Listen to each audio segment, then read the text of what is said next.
this is ridiculous, Exactly.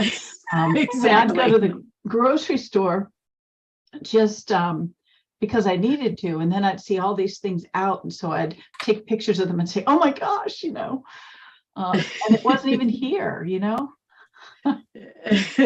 it's crazy. Yeah. A whole different attitude. Mhm.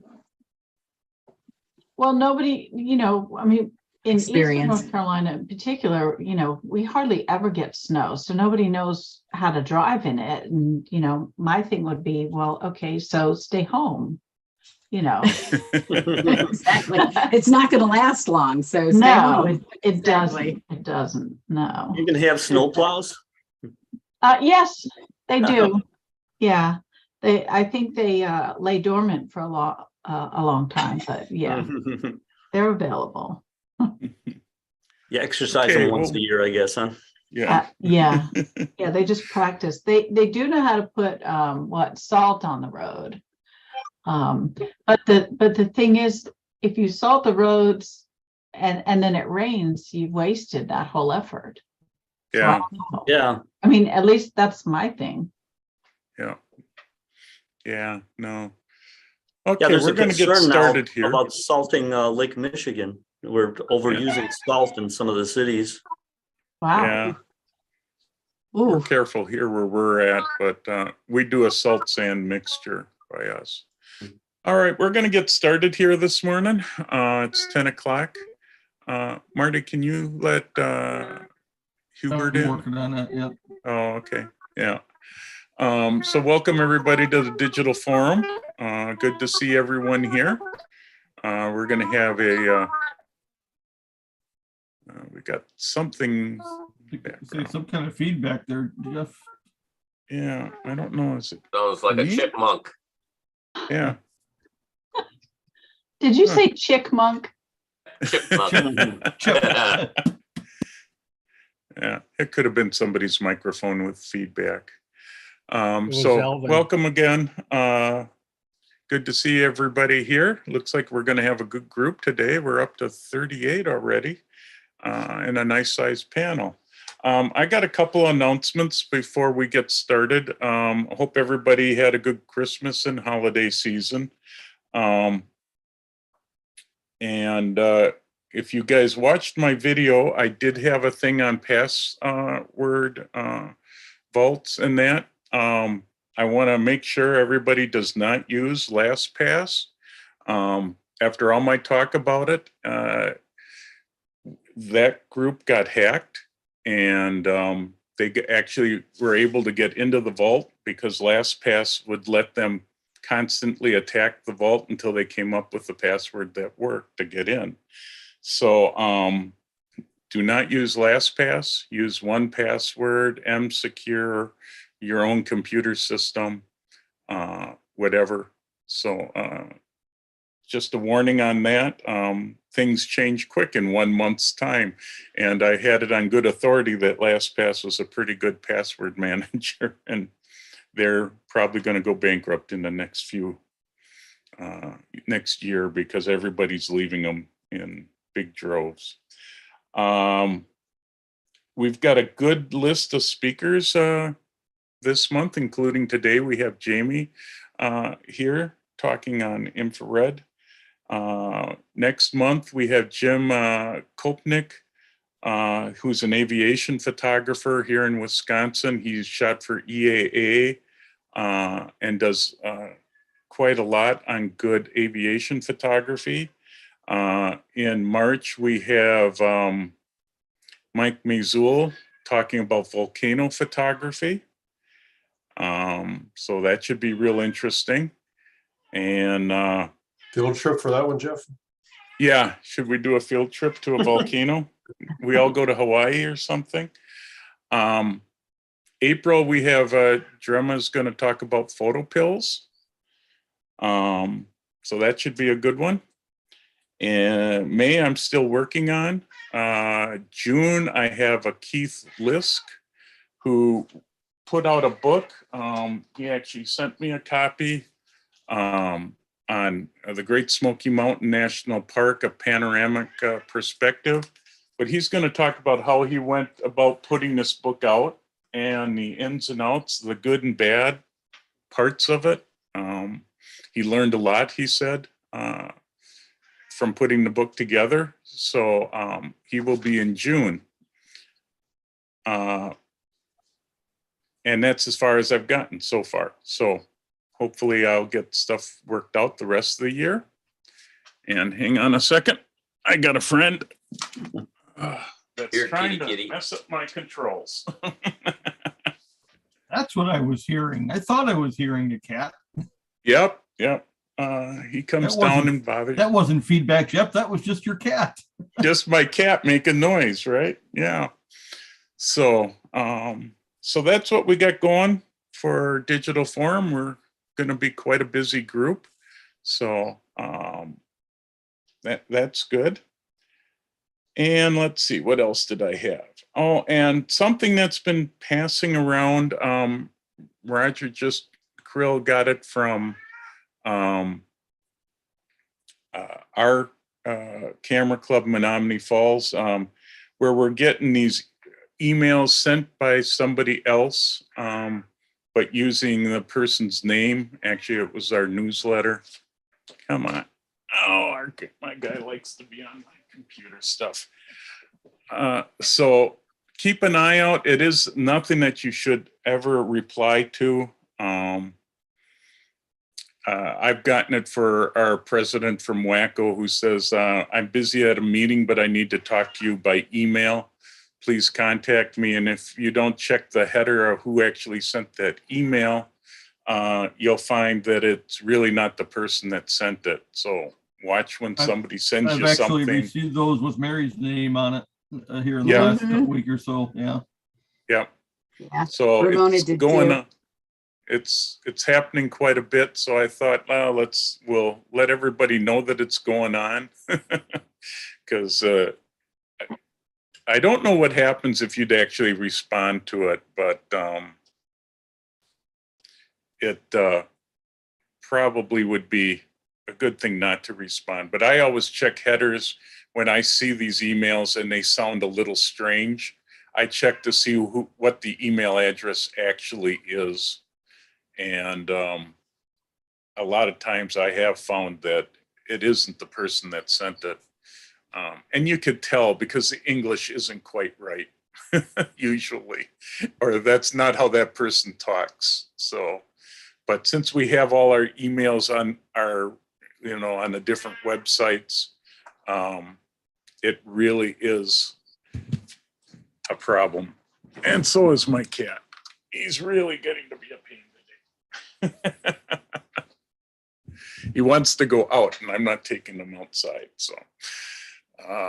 So that's all I had. Let's get started. We got a question from Eric. Yeah, Tony, did you have something? You mentioned M-Secure, and I've been using that for several years. And you can use it on PC, mobile device, all that stuff. Yeah. Use a password to get into it, and I keep a file on Dropbox, and you have to have rights to Dropbox also. So we can access our information anywhere we can get Wi-Fi in the world. And it seems to be very, very good. So I just thought I'd let you know that Good, man. I've been a many years user.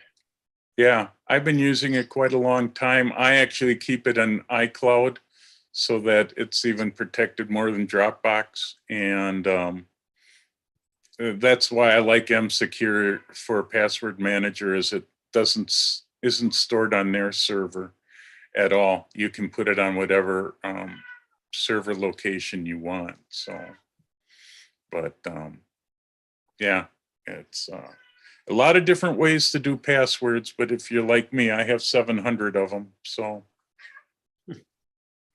and I'm going to constantly have a problem with this cat, I guess. Maybe it's hungry. Maybe it wants some milk. No, he's been fed. He just likes to go outside. He's an outdoor cat that has gotten old and now likes to be indoors. So, and he loves to roll around on all my cables on top of my desk. So, if we lose me, we know why. He pushed a button on the keyboard or something, but maybe he'll be quiet here laying here. I took his seat. A lot of times he sleeps in my chair. So, but, so let's, Jeff, all of us people with cats share your pain. Let me tell you, mine might show up too. I don't know. yeah. Seems to want to show up when I'm on Zoom. So. Yeah. He used to hate people, and now as he's gotten older, he was a wildcat. Somebody just dumped him in our front yard and dumped a whole litter. Out here in the country, we get litters of cats dumped all the time. So my sister made friends with this one. So he's an indoor-outdoor cat. But now as he's about 9 years old, he says, I like it indoors more than out. But okay, Eric Nelson is asking a question. Are there any of you who use a light meter app like Light Meter Pro? I've gotten my first smartphone, an Apple iPhone SE, and am curious about light meter apps. So I gotta admit, I don't use any light meter apps. I use physical light meters. Anybody use a light meter app? I have it on my phone, but I've only with it. I've never really used it like you would a regular light meter. Yeah. I gotta admit, I find using a regular light meter easier than using probably on an app on my phone. I've had my light meters for years. Once you get a good one, it's easy enough to carry around. So question, in the age of mirrorless cameras, when and why would you use the light meter? Eric is not using a mirrorless camera. Eric does the colloid process. He's using large format cameras, so he needs a light meter. Yeah, he does 8x10 wet plates a lot of times, and creates his own creates his own emulsion on glass and on metal, and his process is very interesting. Someday we'll probably have him on to talk about that a little bit, because it is an interesting old time process. But Eric, sorry, don't have too much. I haven't used Light Meter Pro. I've always just. Is there any situation where with a mirrorless camera it would be an advantage?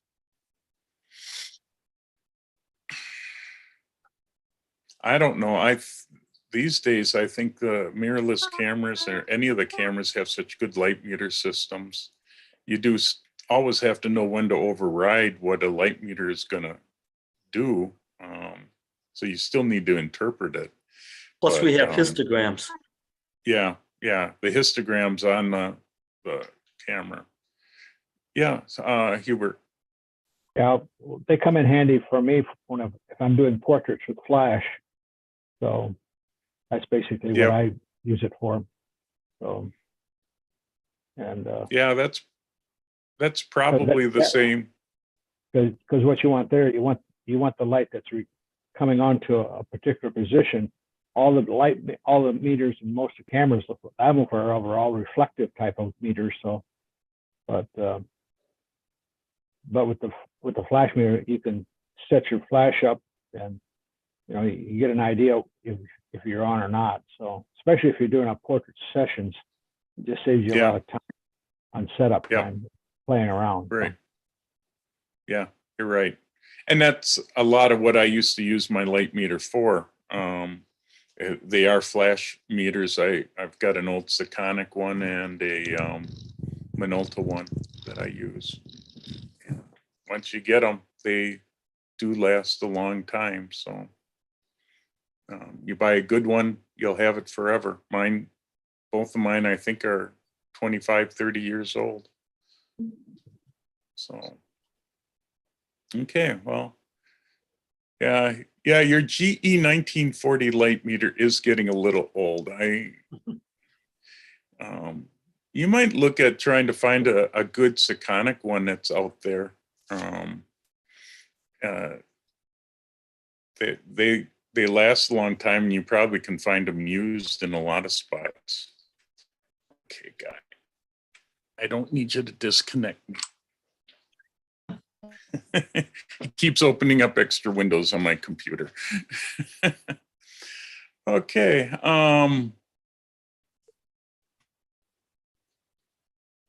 Yeah, and Eric, if you look at Sekonic, is probably one of the major light meter companies out there, and they do make a flash and light meter combined. I can't tell you the model number off the top of my head, but And they're Eric, fairly easy to work. I've got a Sekonic you can borrow to test it out and see before you buy one, but what we could talk about that Wednesday night in that meeting. There you go. So, okay, great. Oh, we have more here.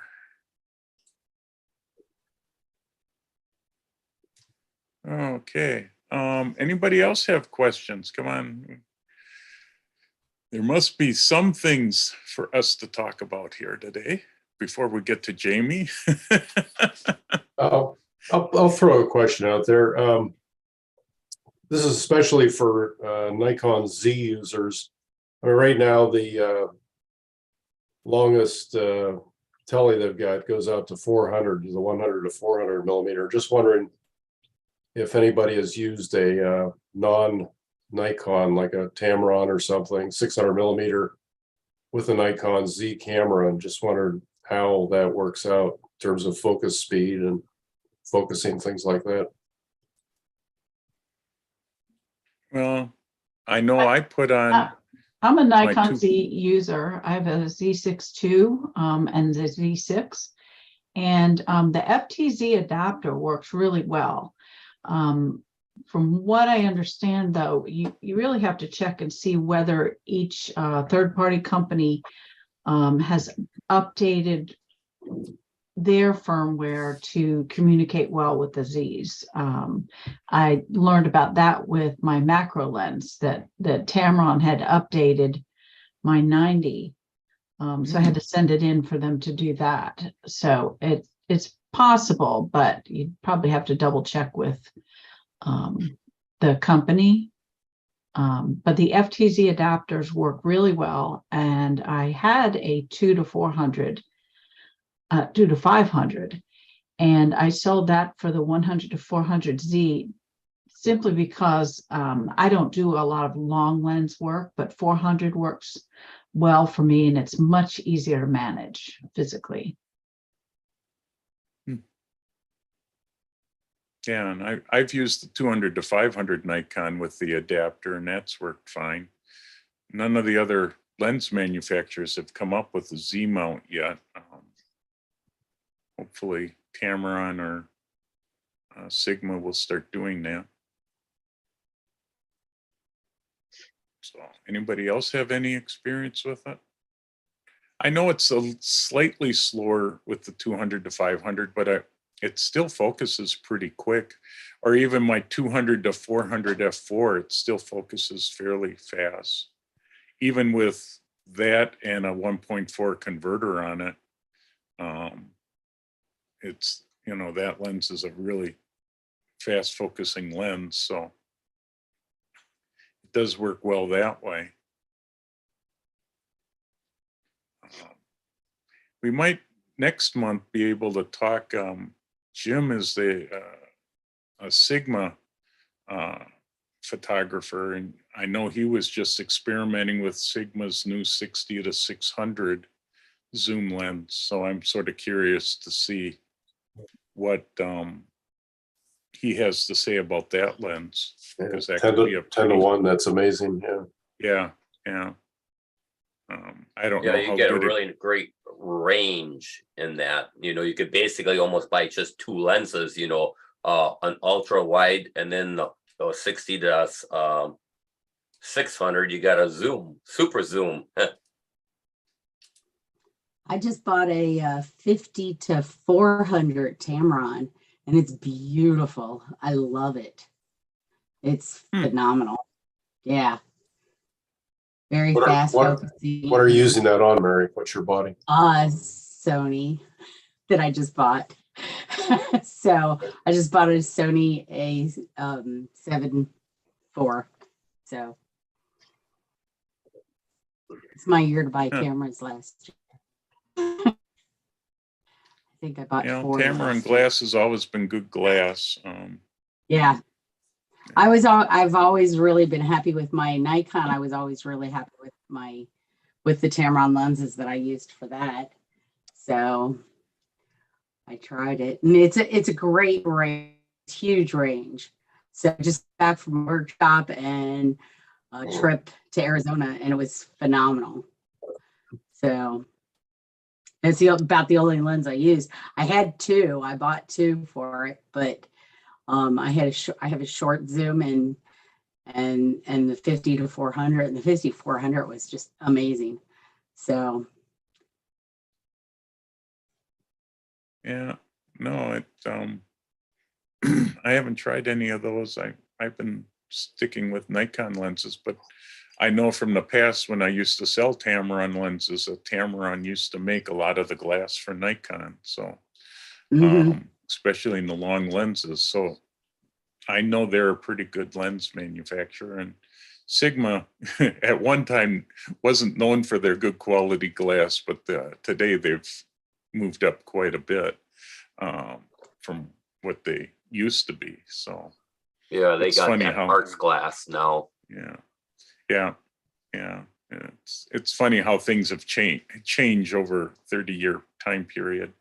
How companies can go from mediocre to good, and from good down to mediocre.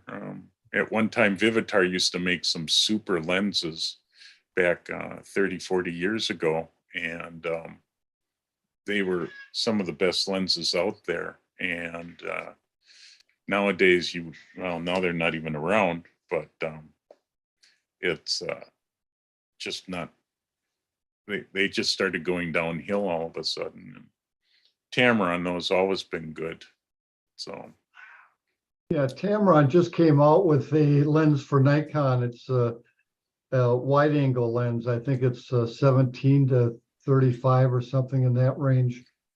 And I think they're going to be doing some more lenses for Nikon. I think they now have permission from Nikon to make some Z lens lenses. So, but I don't know what they have that is actually telephoto at this point that's working on the Z bodies. I think they have a 70 to 300, but it's a variable f-stop and more in their lower end line stuff. But yeah, it's starting to get out there now that Nikon is catching up with the mirrorless cameras. I think we're going to start seeing both companies start making lenses for it soon. So What I notice is, at least with the third-party lenses, Tamron or Sigma, sometimes it's like half the cost as, let's say buying Sony or Nikon or even Canon. Well, Canon's like no more third parties. yeah, Canon actually is sort of getting to be tough for getting third-party lenses for their new mirrorless series for some reason. Don't know what it is, but it's like Apple. It's like Apple products. yeah, it's maybe. Which is why I went with Sony. It's one reason I went with Sony. yeah. Good luck with that.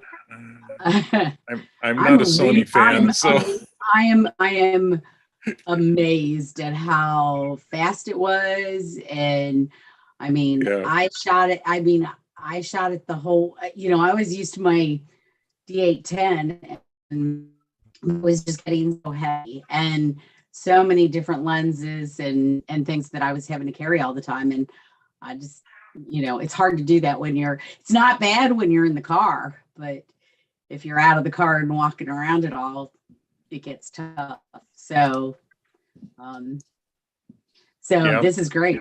2 lenses and a body that was just amazing. I was shocked at how perfect almost every single picture is. So, and I was shooting people, active people and animals and everything. And every single one of them was like spot on, for everything. So it was just amazing. Yep. So, Yeah. I'm No, happy. Sony certainly had the upper hand for a while, and Nikon's catching up and Canon's in the middle. So Doesn't Nikon use the Sony sensors though?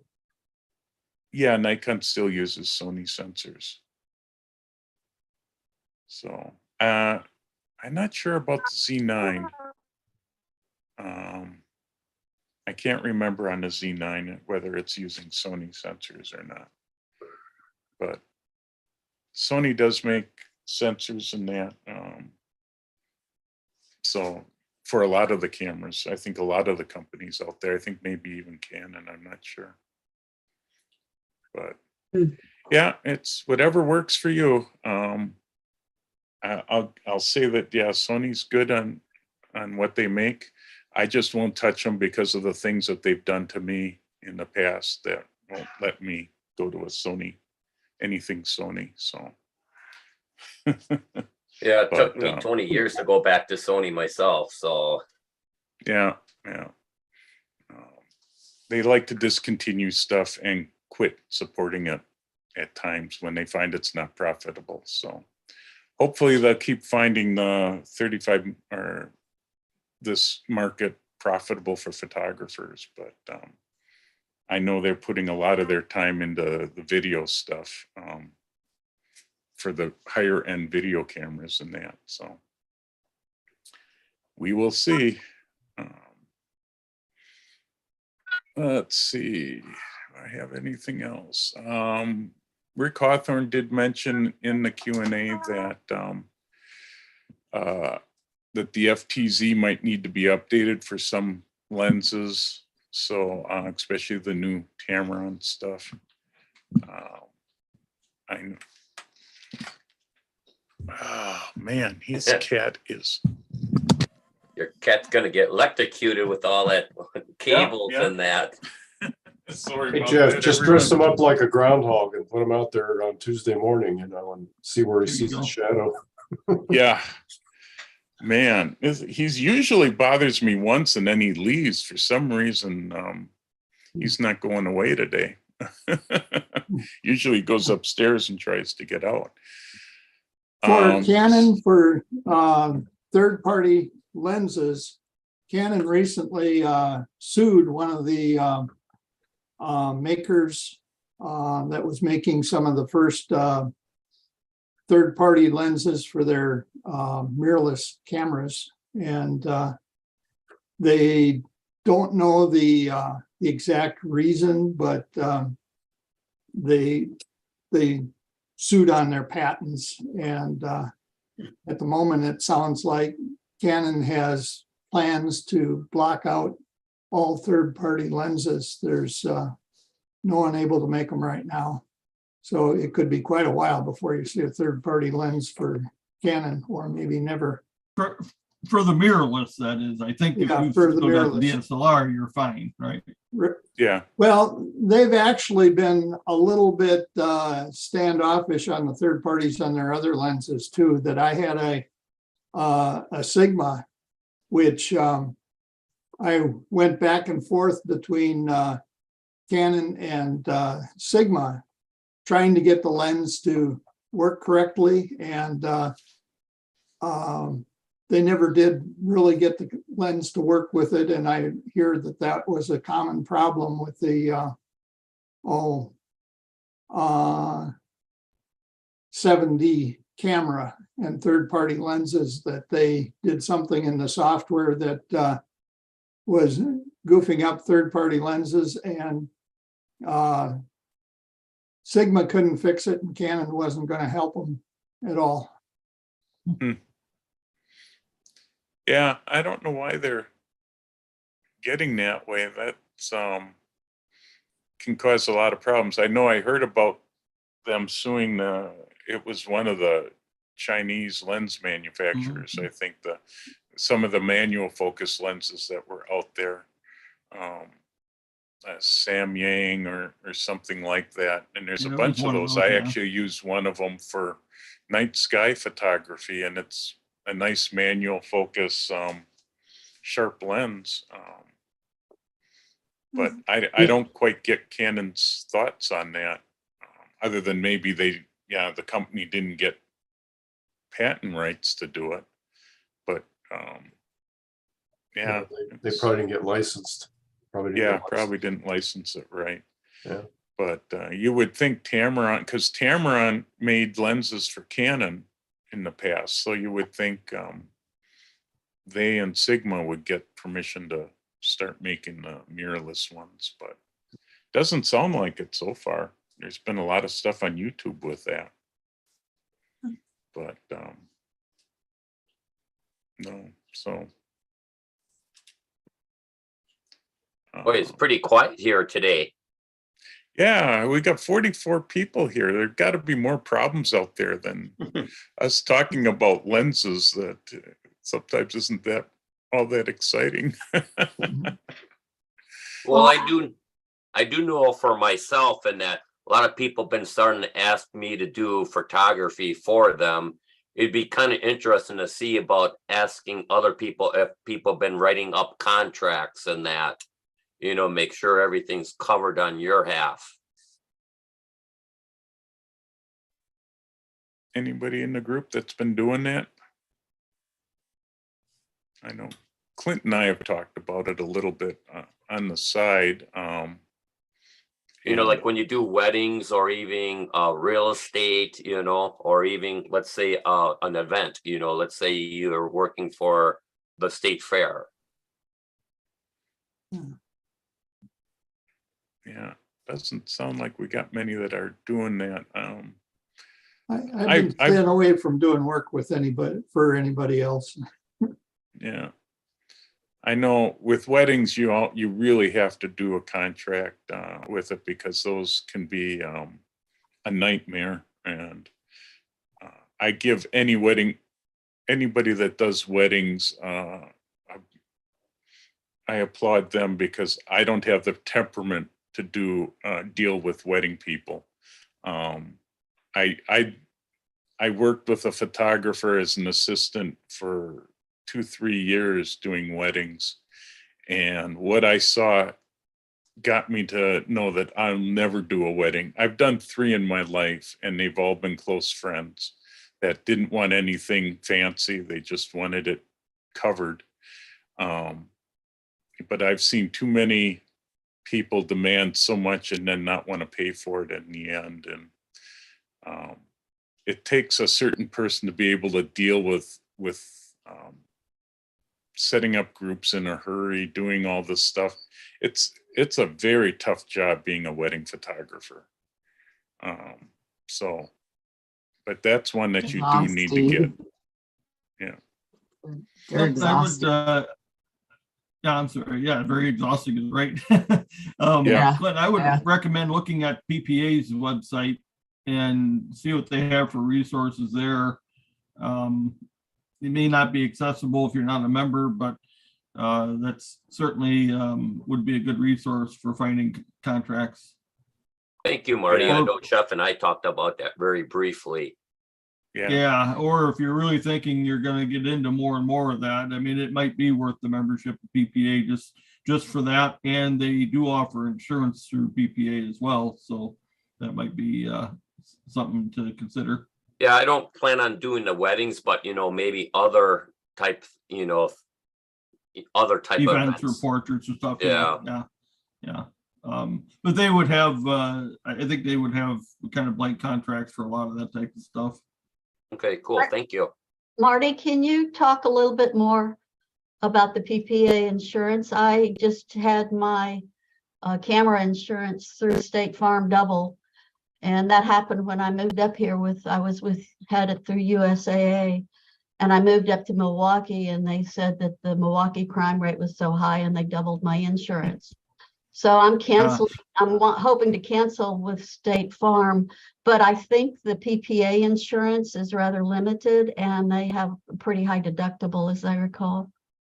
Yeah, I'll be honest, I am not a PPA member. I just know it's a benefit of membership. So I unfortunately, I know I cannot speak to that. I can a little bit. I was a PPA member for 5 years. I never ended up using their insurance. It was limited. The deductible was strange. I ran into problems that I had more equipment than what their coverage would cover. Generally, they'll cover about $15,000 worth of equipment. I carried that at the time that I was working. I carried that just in one bag, and I had 4 or 5 bags worth of equipment. So I had closer to $75,000 worth of equipment. What I found worked out the cheapest was to get a complete business policy from my insurance company that had an inland marine coverage for, which was, I never understand why they call it inland marine. But it was one that you could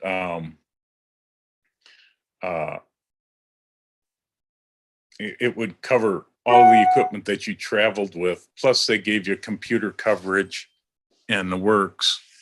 Oh, Marty, you okay? Yeah, you're showing what they have. That So go ahead, I'm sorry. yeah, so it's 15 grand for that. But mine, my total coverage was, which gave me $1 million liability, covered all my equipment, $75,000 worth, all my computer equipment, which was another $35,000 worth, and it was $1,300 a year. And that was, the last one was through State Farm, but as a business policy, not as a personal policy add-on. Now, I just did a personal policy add-on with my State Farm agent, and I only covered $36,000 worth of equipment, and it's $600 a year. So PPA costs you $375 to be a member, and then you get this first tier of coverage. Then it looks like you can upgrade your coverage from there. No, well, yeah, they do have more coverage. There's PhotoCare Plus there, Marty. Yeah, yeah. If you go to that, that's where you can add on more equipment.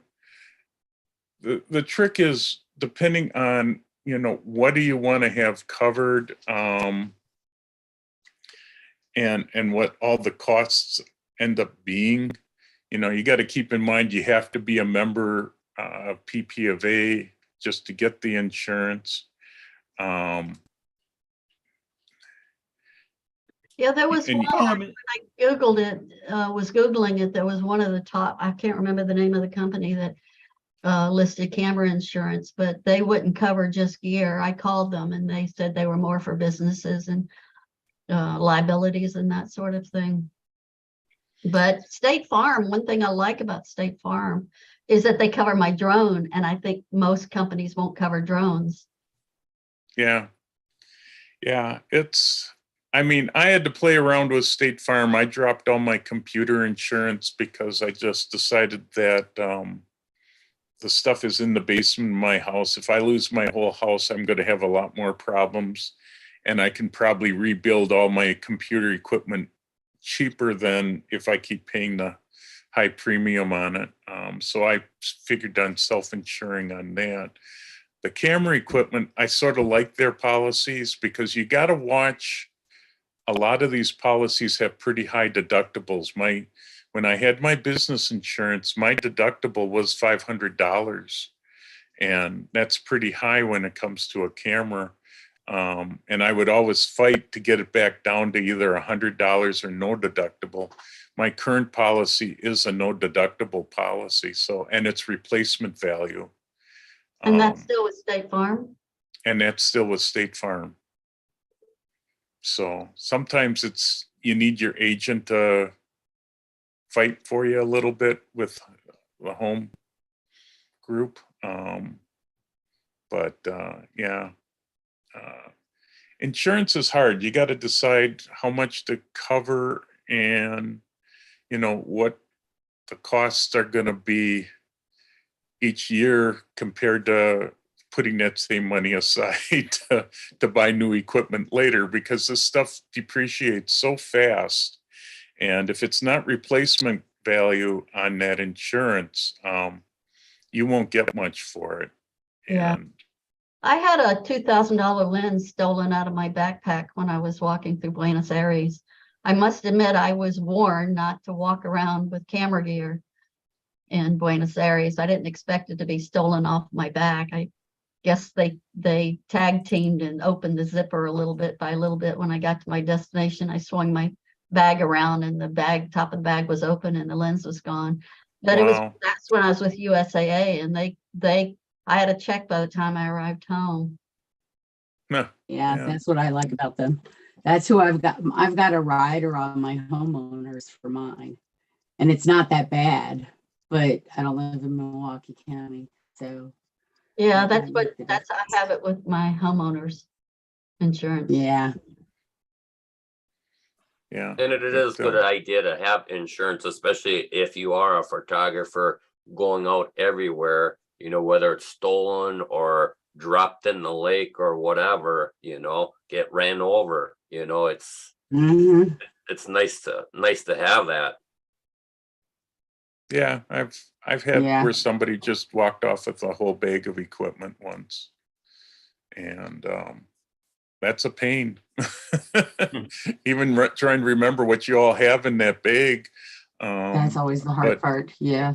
my insurance company at that time, yeah, within 6 weeks had the money for me. At that time, it was a little easier for me. I was running a camera store then, so I just grabbed cameras off the shelf that I needed. But it's still, I had to get paid for sooner or later. But yeah, it's so easy. We carry so much equipment in our cars, and you park and you go out hiking. I try to hide it as best I can with blankets and stuff, and hope that it's still there when I come back. But Well, there was an article on the segment on the news here in Milwaukee about a week and a half ago. There was a photographer from somewhere northeast or somewhere north, I think up towards Green Bay, that was shooting here in Milwaukee. And he was shooting in the St. Francis area just south. There's a road at the seminary there with the beautiful trees on each side. And it's kind of an iconic shot. And apparently he had about $40,000 worth of gear in his car. And when he went back to his car, another car pulled up behind him. Guy with an assault weapon pulled out and demanded all of his gear. And he was saying when they interviewed him that he got really aggressive with the guy, and he recommended not doing that, which you shouldn't, of course. But the guy ended up, when he got aggressive with him, he ended up pulling an $80 item out of his car, he said, and running off and getting in his car and driving away. But I've always thought that area around St. Francis is a pretty safe area along the lake there. Well, unfortunately, anywhere in Milwaukee is really not safe. True. It's ridiculous. Yeah, that's why my yeah, insurance went up so high when I moved up here from California. I was shocked that it doubled.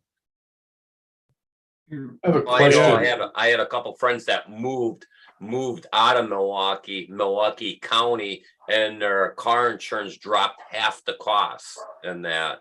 Wow. Same Yeah, thing see, you with, get- homeowners insurance. yeah, you got cheaper housing moving here from California, but you got to pay for it in other ways. Yeah, yeah. I feel like having my house here. I could never buy this house in California. Yeah. Insurance question. Does anybody know if a homeowner's rider for photo equipment, is that good internationally for travel overseas? Oh, yeah, Mi- it almost always is. Mine was. Mine Mine's- is, Okay. yeah. Probably, but I would definitely check with your yeah, insurance check with your agent. agent. Yeah, Yeah, when that lens was stolen, I actually had a little bit of difficulty language-wise because I figured for the insurance, I would need a police report. And I asked the guys and the staff in the hotel, and the local precinct no one spoke English. And so Oh. they recommended that I would try to go across Buenos Aires, which was a long way, and go to a precinct where someone spoke English. But I never was able to make that report or get an appointment to do that or whatever. And so when I actually ended up speaking on the phone with the agent here in the US, and he said, just send us something to prove that you're there. And I sent him the itinerary for my flight and my flight boarding pass or whatever, and my itinerary, and they accepted that. They were pretty lenient. yeah. You had anything, Mary, that you've had to report for insurance? Yeah. I slipped on some rocks in Ireland and broke one of my lenses, and no problem. I got it, yeah, I didn't have to report it or anything because I still had the lens, but it obviously doesn't work. So something happened with the back of it. It just, it looked perfect. It looks perfect, but it just doesn't focus at all, not even manually. So did they pay for replacing it, or was it a repair? Yeah, replacement. Yeah. I So, dropped the and it lens was once. $1,200 lens. So, I mean, it was amazing. So, yeah, but USA is really good about that. So, I mean, Yeah. they paid me to clean up. They said, oh, we'll pay whatever for cleanup. We had a fire in our house and said, oh, we'll pay for cleanup. And I was like, well, I didn't like the way they acted when I called the cleanup company that they recommended.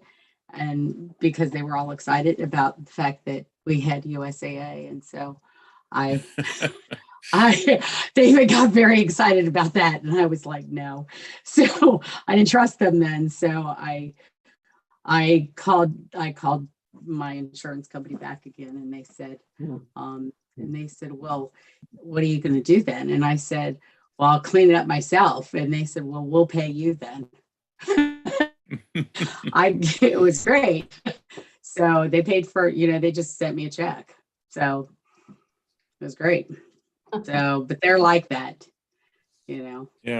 So, What I like to try to do too, in that I like to actually take a picture of my equipment, let's say my laptop, all my camera equipment. I like to actually take a picture on my phone, and it's like, okay, this is what was stolen or whatever. But if they steal your phone too, well, then now you're kind of screwed. Yeah, well, that's where you need Unless you- backups to the cloud with all that stuff. exactly. Mine backs up automatically. Yeah. Yeah. All the time. One thing to watch out for with insurance, since we're on this subject, is that if you start to earn money with your equipment, watch out, because your household policy will not cover that equipment anymore. Correct. You'll have to be under commercial then. Yeah, then you have to go get a commercial policy. So you got to be real careful if you play the edges of that, oh no, I was using it as a hobby, not as making money somewhere, because otherwise they won't cover that. Once Yeah, I don't it's know moved into where their cutoff is. If it's just a hobby and like, okay, I only get paid, let's say $100 or something like that. I don't know what they consider a hobby and what they Yeah, consider it's- really. that's a good gray area that you got to be careful with. So you got to know what your Only policy need says. $100 should be okay. Yeah. I thought the switch though was more of from just covering your equipment to covering the liability for your business.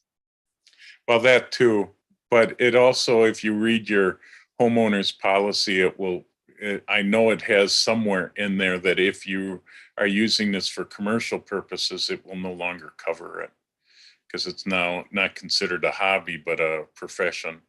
And it may not take much money for it to kick it over into that area. So just be Maybe careful. $200. Yeah, if something happens to it and you're doing it for somebody and getting paid, I would say, well, I'm just doing this as a favor or something, and they're reimbursing me or some way to do it. But once it starts to be a regular money-making thing, you really need to switch that insurance policy to a commercial policy, which then PP of A or ASMP, which is the other organization that has equipment insurance. Both of those will cover it as a commercial photographer. But if you're shooting commercially too for a business, remember the IRS. You get your 1099s, you got to file those. Yeah. The other aspect of shooting for profit. Yeah. As soon as you make more than, I think, $500 a quarter, or it might be 500 a year, 600 a year. It's 600 like a year. Yeah. So, yep. All the fun stuff to watch out for. Running a Try to- special $4.99. Yeah. Well, it's simpler if you're going to shoot at all or be a photographer and earn any kind of money. It's simpler just to turn yourself into maybe an LLC. You can set that stuff up yourself pretty easily. But, then you get all this other stuff that starts to get into taking away your profits, because you add the insurance and everything else that comes along with running a business. Choose up your profits real fast. And then if wherever you live, find out that you're running a business in your home, there's generally more fees that come up, and then you got personal property tax that they come and get you for. All the fun little things of running a business. So, oh, is chat disabled again? I gotta find that in the back end somewhere. Yeah. Chat should now work for everybody. Sorry about that. I need to put that in my checklist. I have to go over and click a thing on the chat to make it work again. Okay. Oh yeah, Ken Cena said he's photographed weddings for 36 years. Ken, I give you credit for that. 35 weddings a year. That's a lot. That's a lot of work to do a wedding. Man. And it's not just the one day, because you got all the processing of all those files.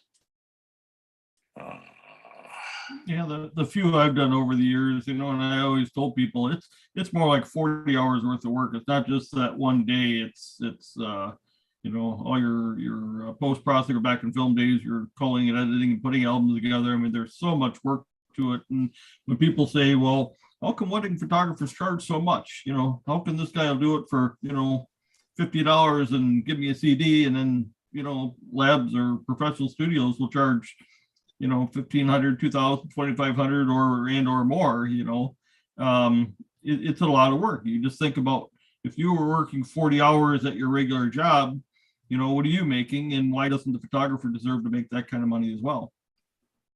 Yep. And then you think of all the front end work, the planning, the meetings with the clients and all that stuff. I mean, Oh, absolutely. You're right, Brian. I mean, it's 40 hours minimum, I would say. It's just each wedding, Ken says each wedding was approximately 50 hours of work. So yeah, I believe that to be accurate.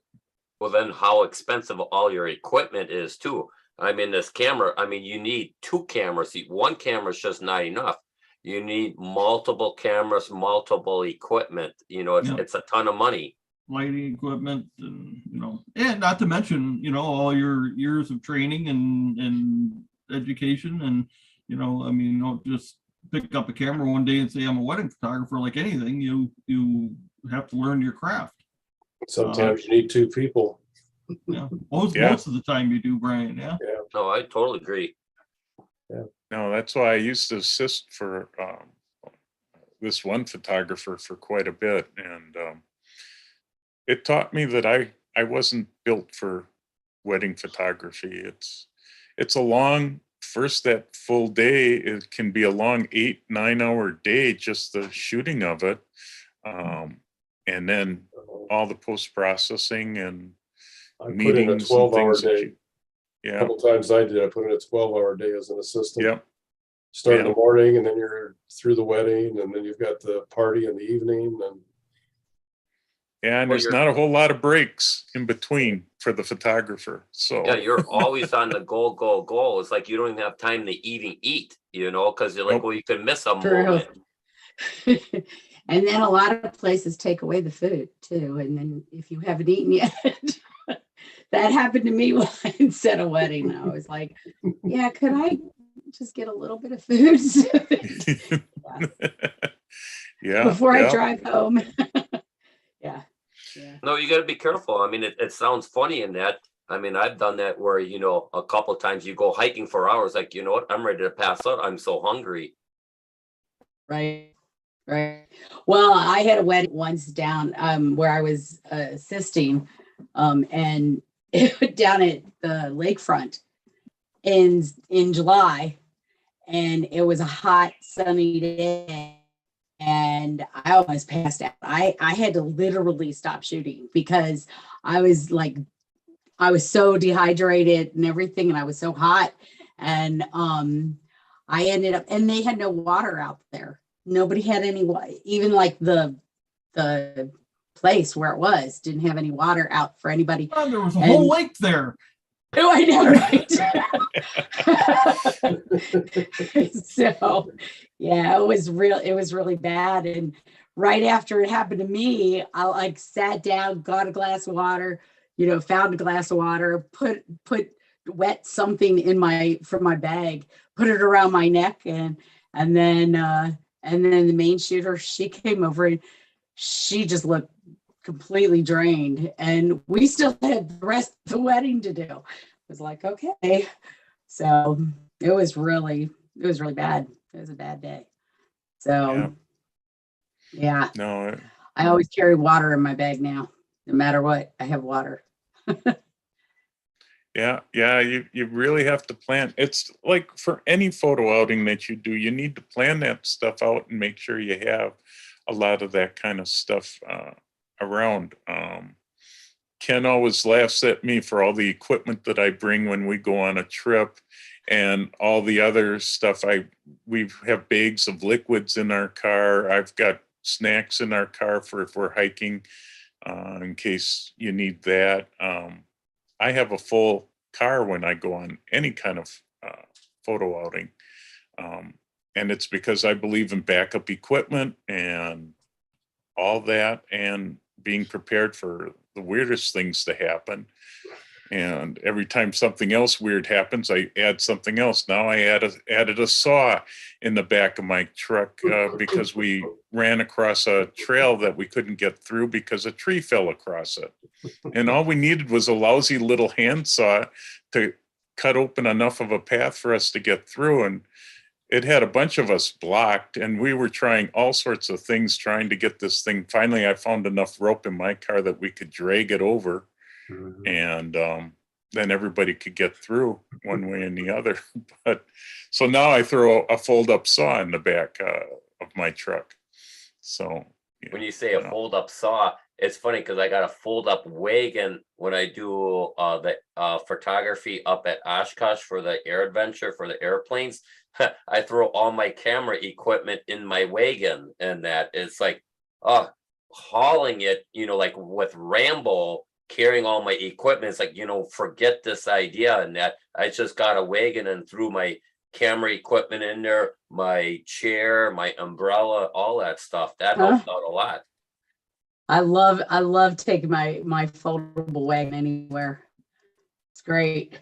It saves your back and arms and everything. It really Oh my gosh. does. You can you know, put your cooler in there for drinks and soda and water, whatever, food. Yeah. Hey, Jeff, any good topic for a future meeting? My favorite wagon, you know, for all yeah. year. What you put in your wagon. That's my favorite wagon. They're probably some better than others. Sure. Well, okay, it's 11 o'clock. I think we beat insurance and how to do some of this wedding stuff and everything else quite a bit. Oh, I had one thing that I was just going to mention that Barry had mentioned in the Q&A, that if you use your car for commercial stuff, make sure that you got to watch that for the insurance bit as well. That can cause some problems. Yeah, so I'm just clearing out the Q&A, and I want to welcome Jamie's been here listening to us and chimed in a couple times. Welcome, Jamie, to our group. You can see how we can get off on strange tangents, as we were talking about before we got started. We never know where this group goes, but it's always interesting and that. So I'm glad to have you come and you talk about infrared photography. I saw, I think it was Mary that turned me on to your website, if I remember right, and saw all the neat stuff that you had done, some of the different ways that you use infrared photography and regular photography even.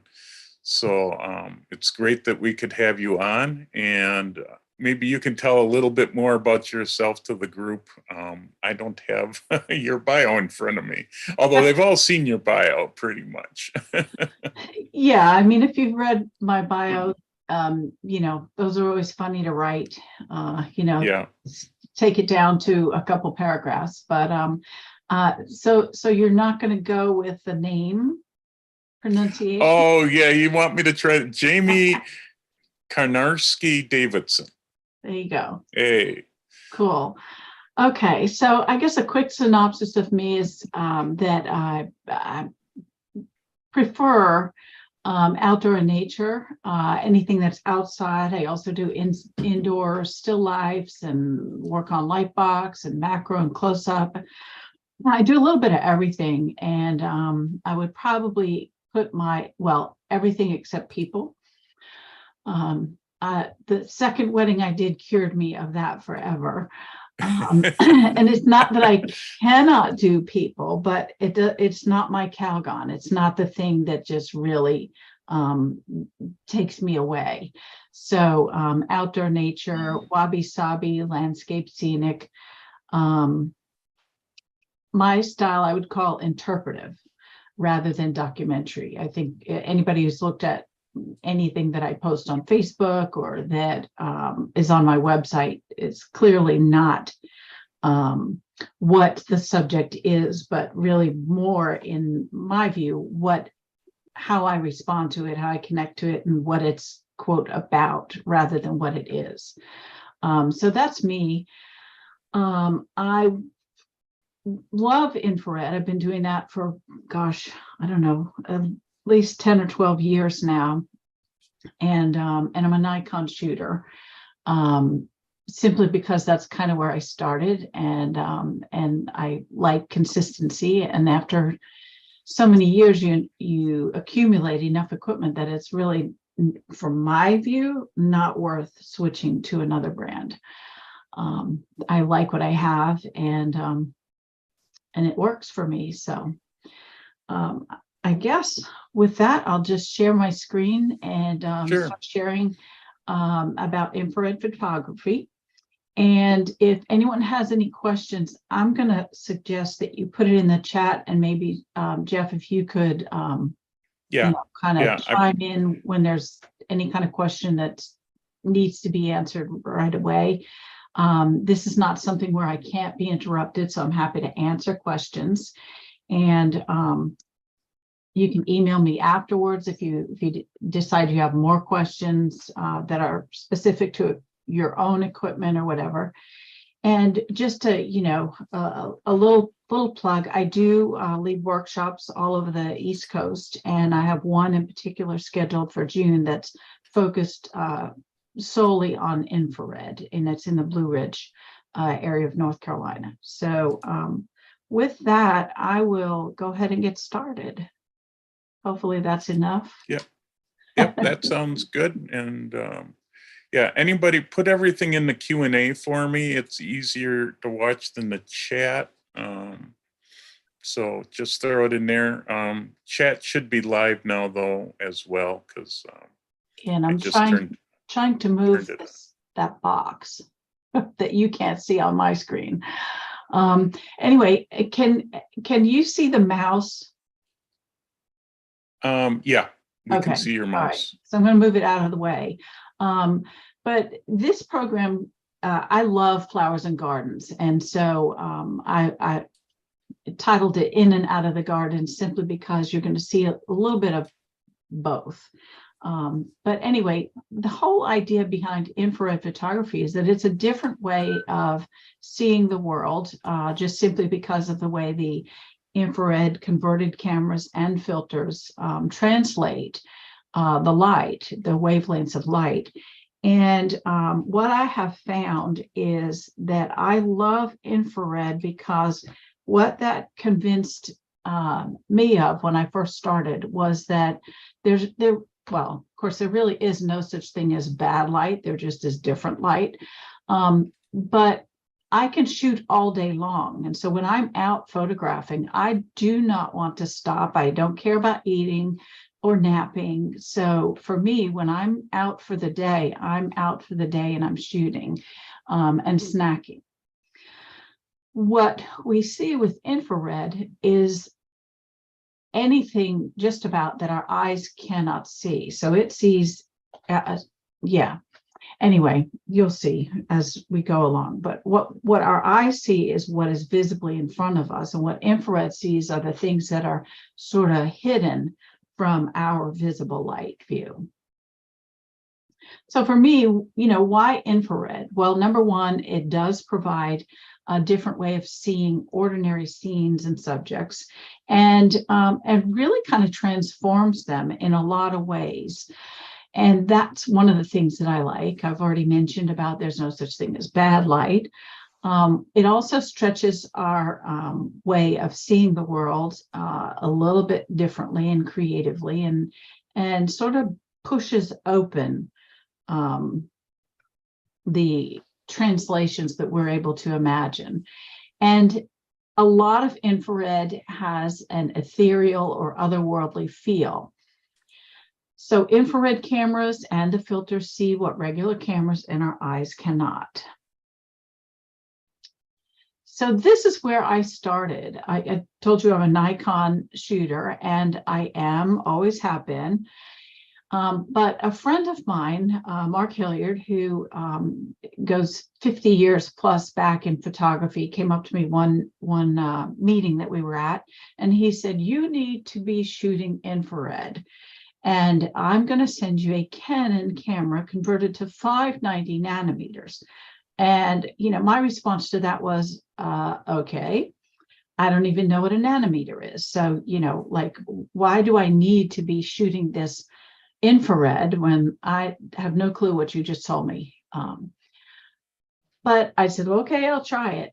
And that's, one of the things is like, I may not like it, but I'm going to try it. So he shipped me a Canon 20D and it was converted to 590 nanometers.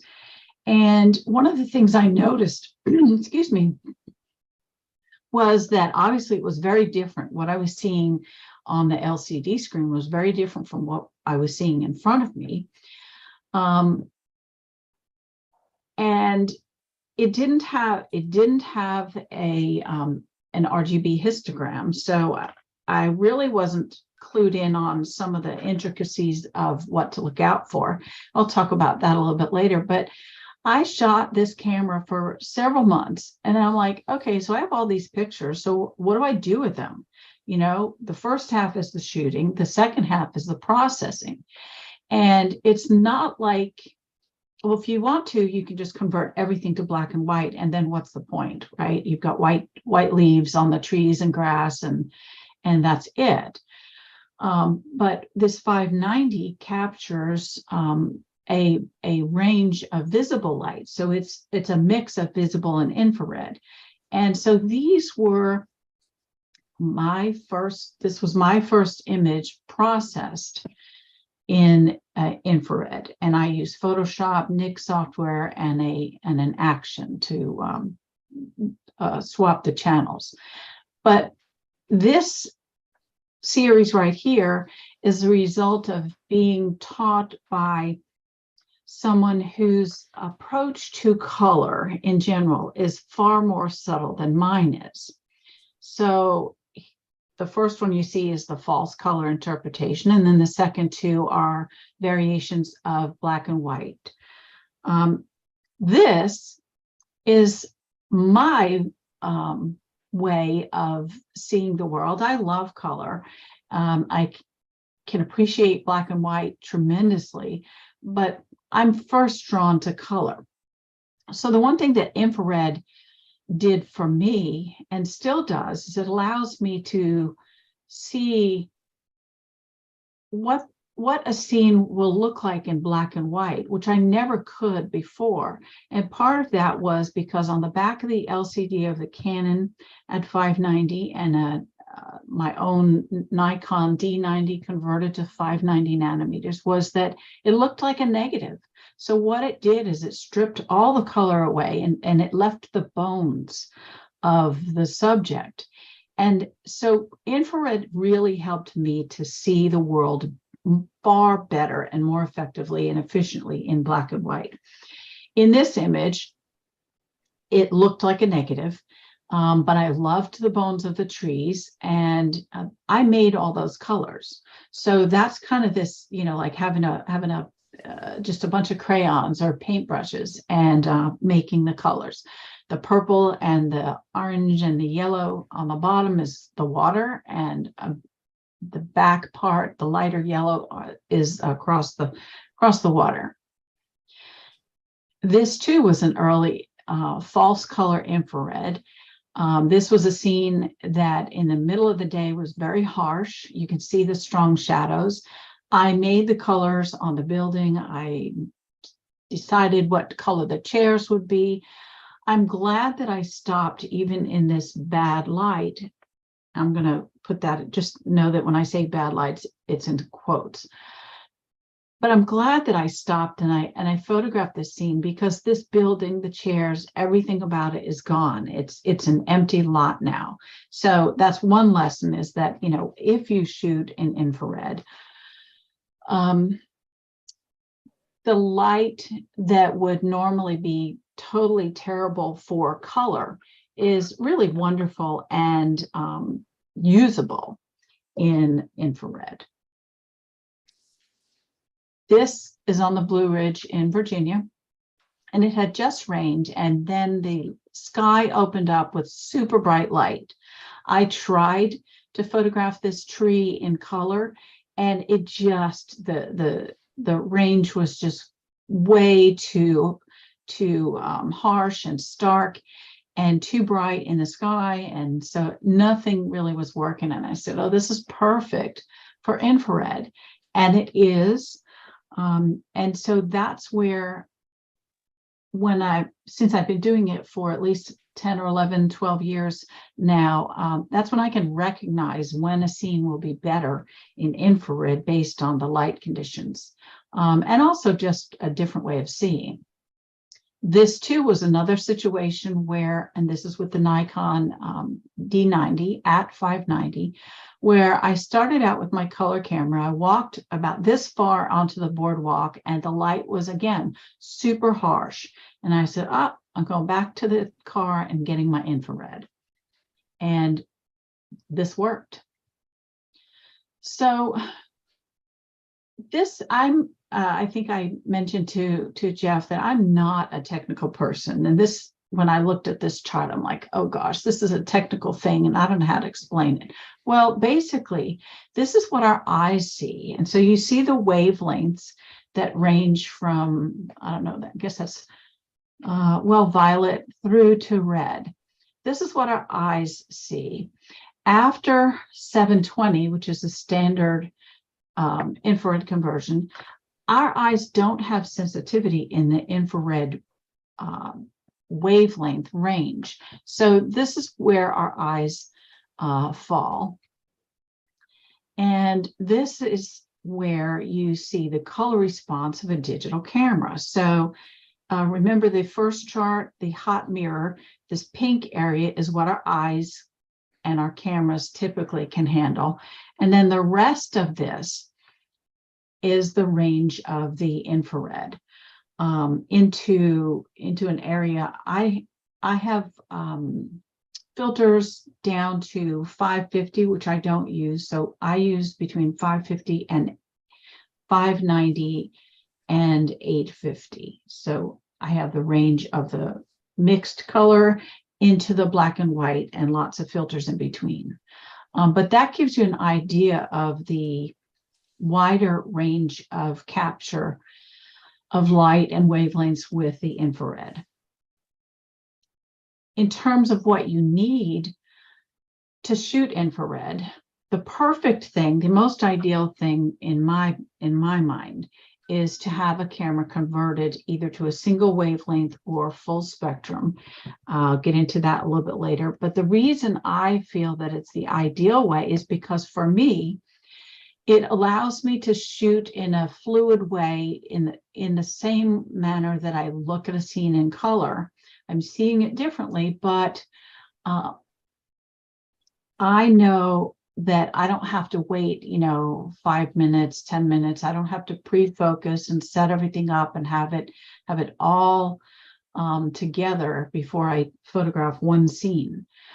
You can use external filters for infrared, and they absolutely work. They're a little more challenging, but they work, and they particularly work well with the full spectrum conversions, which is where you choose wavelengths and you can change them with filters.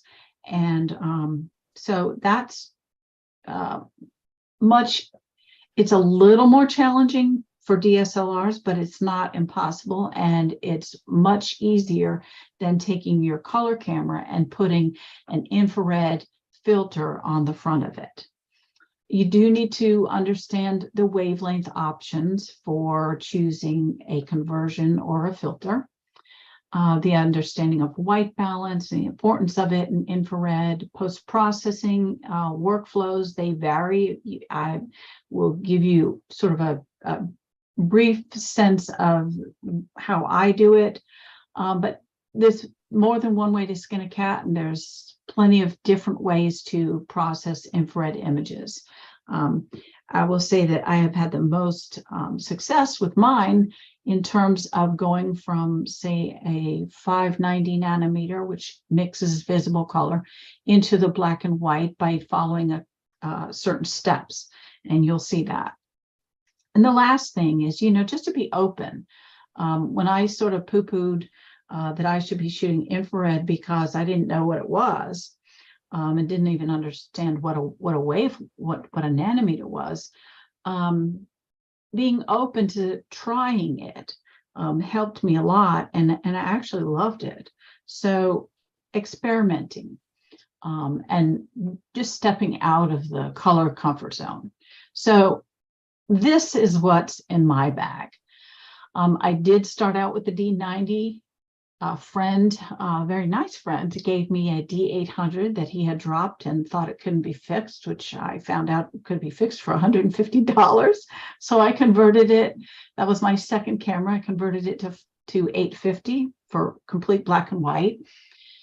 And then I used to work at a camera store, and Canon had some awesome deals for the staff. And so I got a Canon RP with a lens, with the adapter, for about $500. And that was my first step into the mirrorless. And I converted it to full spectrum so that I could use the filters. And then I got tired of the buttons being different. So that's when, after I learned that I had a Z6, Nikon Z6, and I had it for color. But when I learned from other Nikon shooters who had converted their cameras that it worked really well for infrared, I converted that and I got a Z6 II.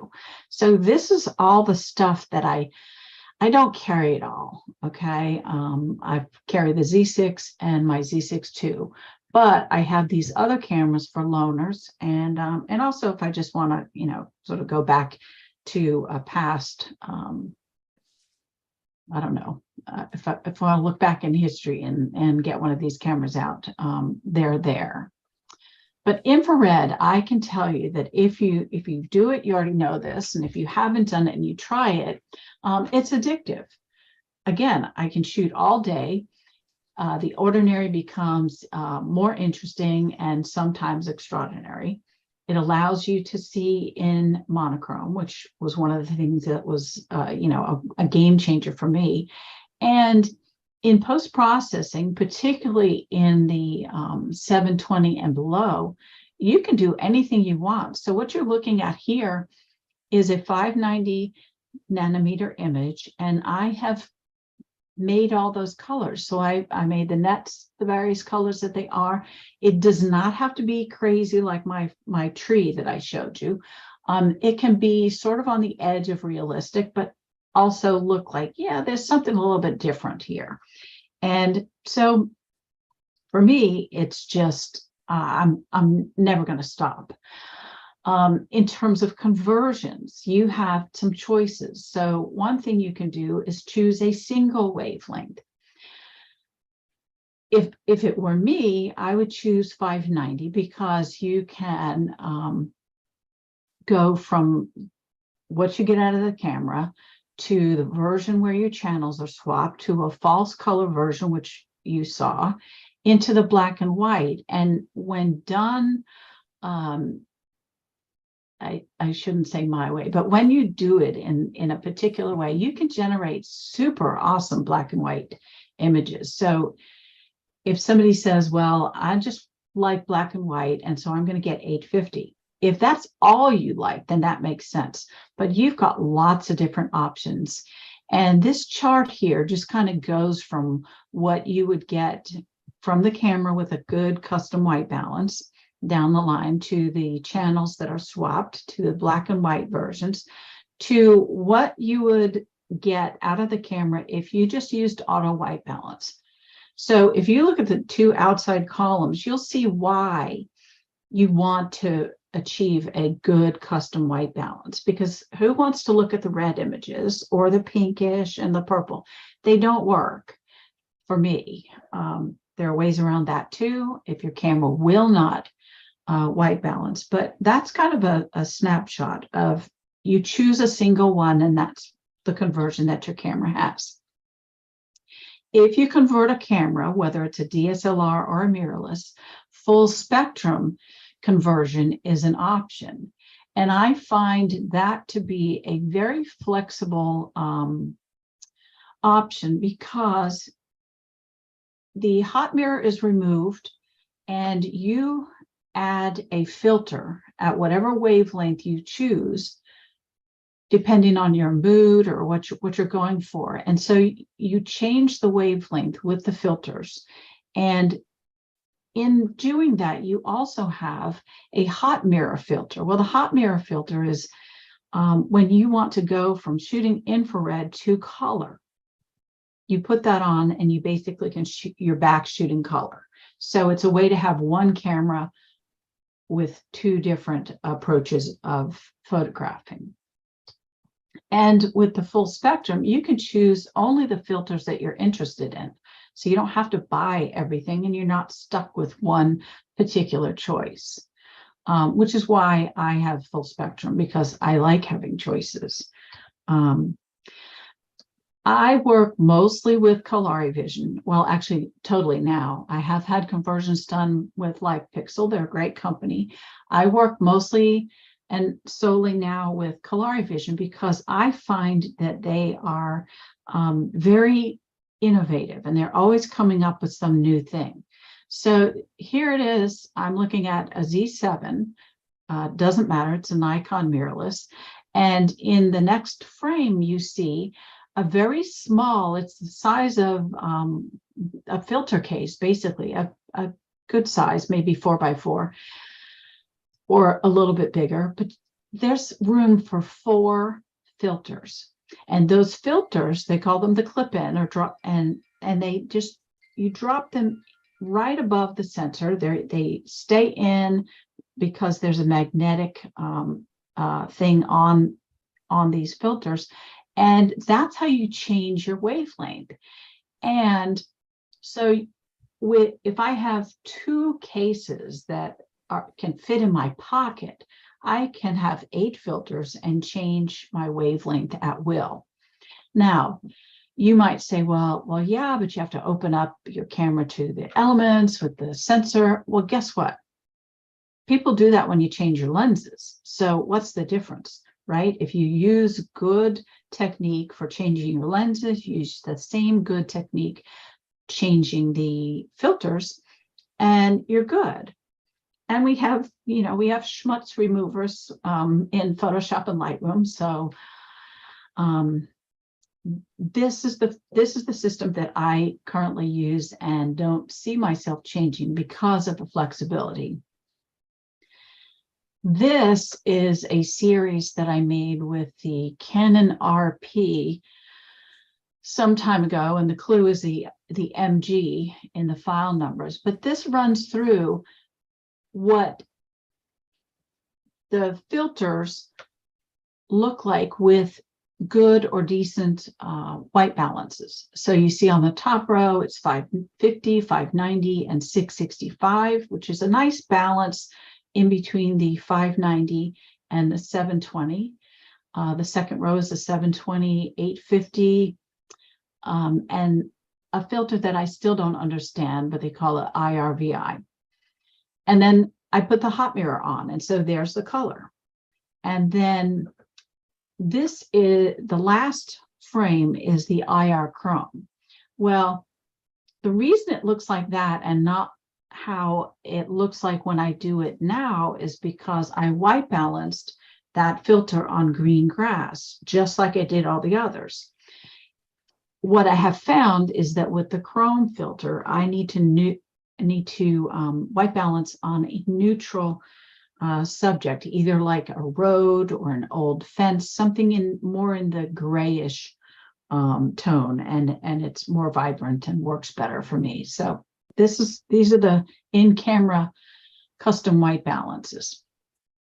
And this chart here, I'm not going to go through it, but this is a way of helping you make choices in terms of what filter or wavelength you might like to choose.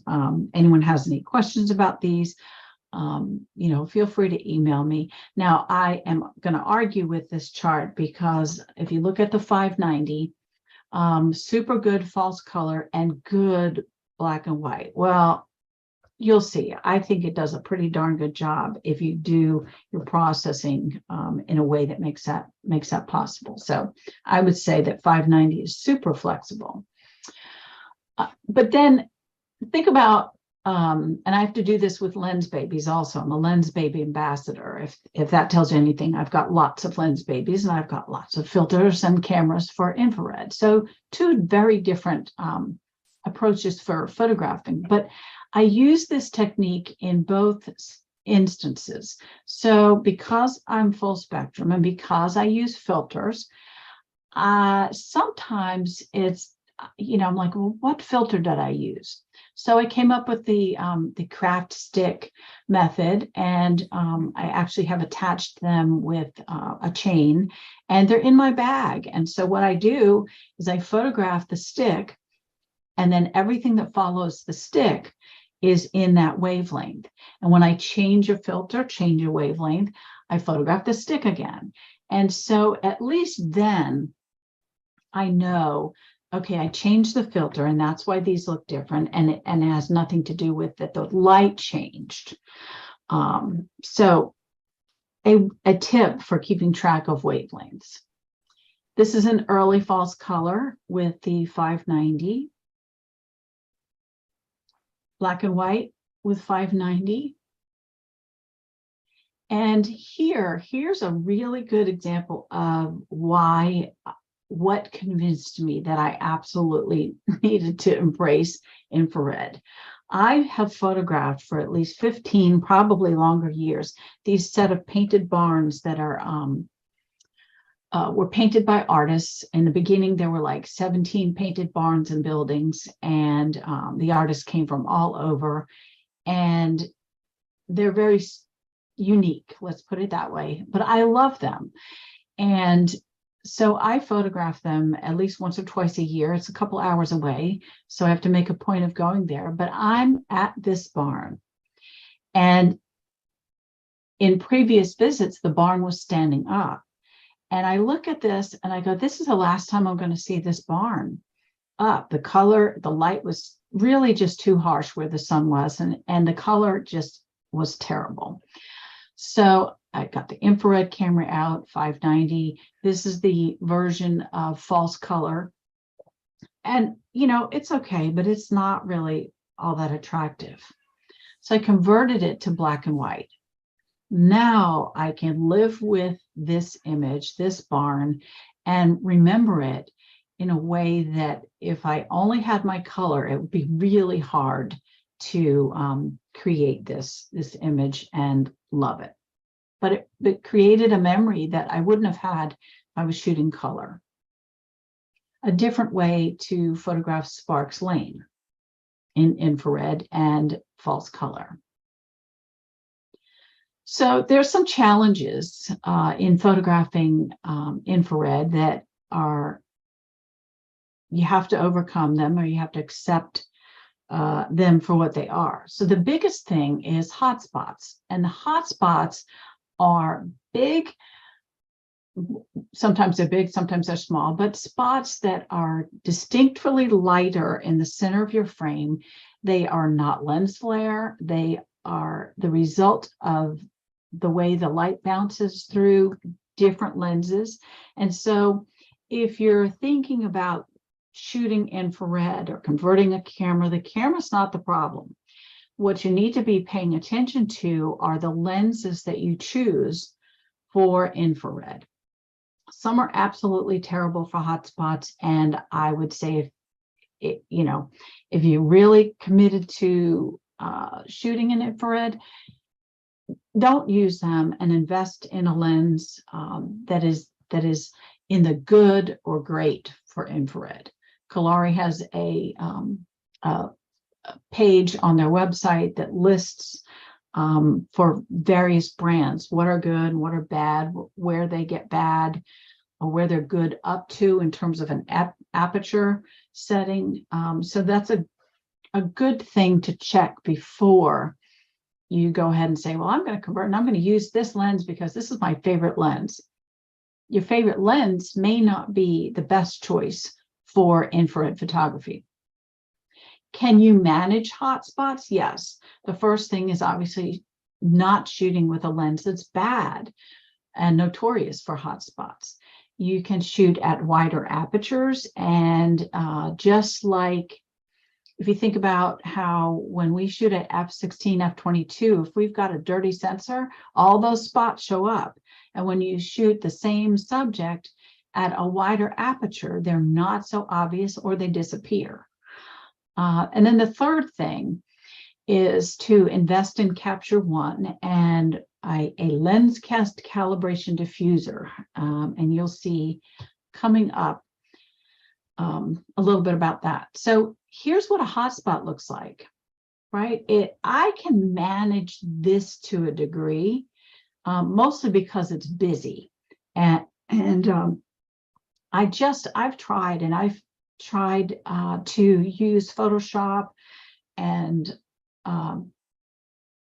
all kinds of things, burning, dodging, masking. And so far, I haven't really found an efficient way to deal with hotspots that are far more obvious than this. So I have a lens. I'm an Nikon shooter. My all-time favorite lens for shooting infrared is the 24 to 120 f4 lens. It's an EF lens, and it works perfectly. I have shot long exposures, f16, f22, and not dealt with hotspots. This here is what I'm talking about with the diffuser. So Mamiya used to make this, and that's discontinued. The alternative you can get at this website And how it works is that when you're in the field and you're using a lens that is notorious for hotspots, and you still want to use that lens, you take a picture. Manual focus, you take a picture with this diffuser in front of the lens, and then you continue shooting regular. When you go into Capture One, there's a process where you sync and that hotspot disappears. I don't do this, but I have seen it in action and it does work. So it's another option. Here's another hotspot that you can see. It's very small, but I'm at f22 and it's very tiny, but because I know what to look for, and this is on that diffuser, right? I see that there is this very slight, but at f22 and with what I'm looking at here, I'm not worried at all. And because it's so small at f22, wider apertures are not going to be a problem. But that's even when I say no hotspots, there's a slight one. Here's that same image, which was shot at 850 nanometers, the black and white range, converted to black and white using Silver FX Pro, the NIC, and then staying in the NIC to get a little bit more ethereal glow. I went into Color Efex Pro and added Glamour Glow. I don't do that with all my images, but when I have forest scenes or grasses that I think really warrant, for my taste and my translation, this glowy effect, that's one way to do it. Using reverse clarity can also do it to a different degree. What I like about using Glamour Glow, and you can layer the Glamour Glow, is that you can go back with control points and remove that glow off of areas, where with clarity, I don't think that you can go into a more targeted adjustment. Another thing is that if you're shooting with wavelengths below 720, you want to turn your RGB histogram on and you want to watch the red channel. So if the red channel is going up the goalpost and clearly there's more information on the other side of it, you want to underexpose, because the blown out red channel is similar to the blinkies with color photography, and you're losing information. If you're shooting in RAW, yes, you can tone that down and get the information back, but it's better to just be aware as you're shooting that you want to keep the red channel, regardless of what your exposure looks like, inside the goalposts. Just makes life easier. If your camera does not have an RGB histogram, like the Canon 20D did not, the Nikon D70 does not,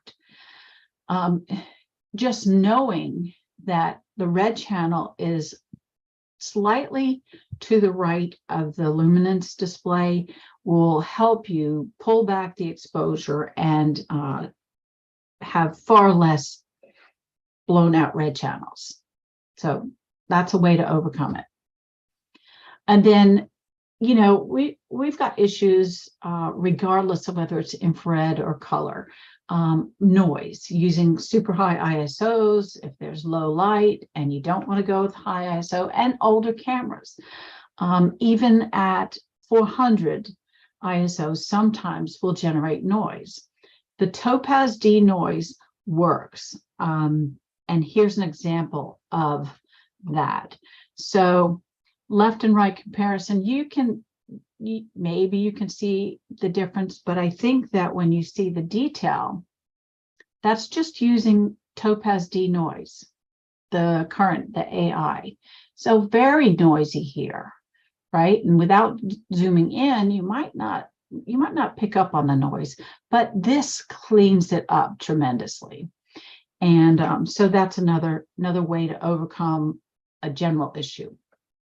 Any questions so far? I see you, Jeff, so you can shake your head if there's none.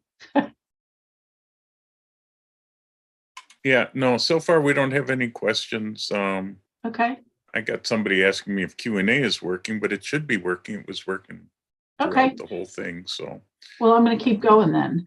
Yeah, So keep what- going. It's good so far. You got me hooked. Okay. So the question is, what do you look for in subjects? Really, honestly, you can shoot anything in infrared that you can shoot in color. It may have a different look and a different effect, and you might not like it. But landscapes, scenics, architecture, barns and buildings, and old cars and tools and graphic elements, cityscapes even. Macro, I am working on tapping into, I love flowers. So I am tapping into combining infrared and lens baby. And so that's sort of a little mini project that I have in my head, and now I just need to start doing it. People can look good or they can look really crazy. So infrared can see below the skin, and so it can pull out veins. The eyes look sort of vacuous and dead. So, you can do people. They're just, you may or may not like the way they come out. If you have green grass, a water element, and clouds, that's sort of the trifecta. If you're photographing and it's raining or it's misting or it has rained, that wetness, the moisture and weather events adds even more drama to infrared. So if it's raining and you've got a way to cover yourself up, or if it's just rained, go out and photograph something somewhere, because it really has another completely different look. Just more juice. These are clouds in the mountains. This is on the Blue Ridge. So here we've got green. There's no water, so what? But we've got good clouds. And same thing here. No water, so what? We've got landscape, so mountains, shadows, clouds, cropped, in this case, to a panorama. I love trees. It's probably, after flowers, it's a battle between trees and barns and old trucks. But I love trees, and I'm underneath this tree. And this is one translation of this tree with false color.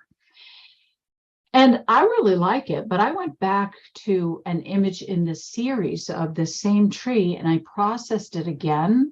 When we reprocess images or reprocess images that are in a series, we sit down with a different mindset. And so I did the same tree in a different way. And I like this, this is completely different. So two different, obviously this is more subtle, a little bit more colorful, but that's something to also recognize, is that whether you're shooting color or infrared, how we interpret the image and process it is really subjective. I do not photograph or process images so that they'll win a competition, or that they'll get a good score, or that people will like them. I do my photography for myself, and everybody else and everything else comes later. So, if you're concerned about, well, nobody will like it,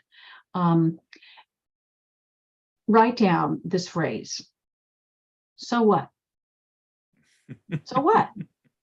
Who cares? So what? These are opinions, right? If you're shooting for a client, that's a whole different ball of wax, right? But if somebody doesn't like what you do, too bad. If you like it, you're good to go. These are live oaks down on the Georgia coast. And this is an infrared on the Outer Banks. This is at 590, and it's not wildly, crazily processed. You could almost wonder, but for the sky, you'd be like, well, I don't understand the sky, but I understand the water and the reeds, the marsh grasses. This is false color. infrared on the Outer Banks also.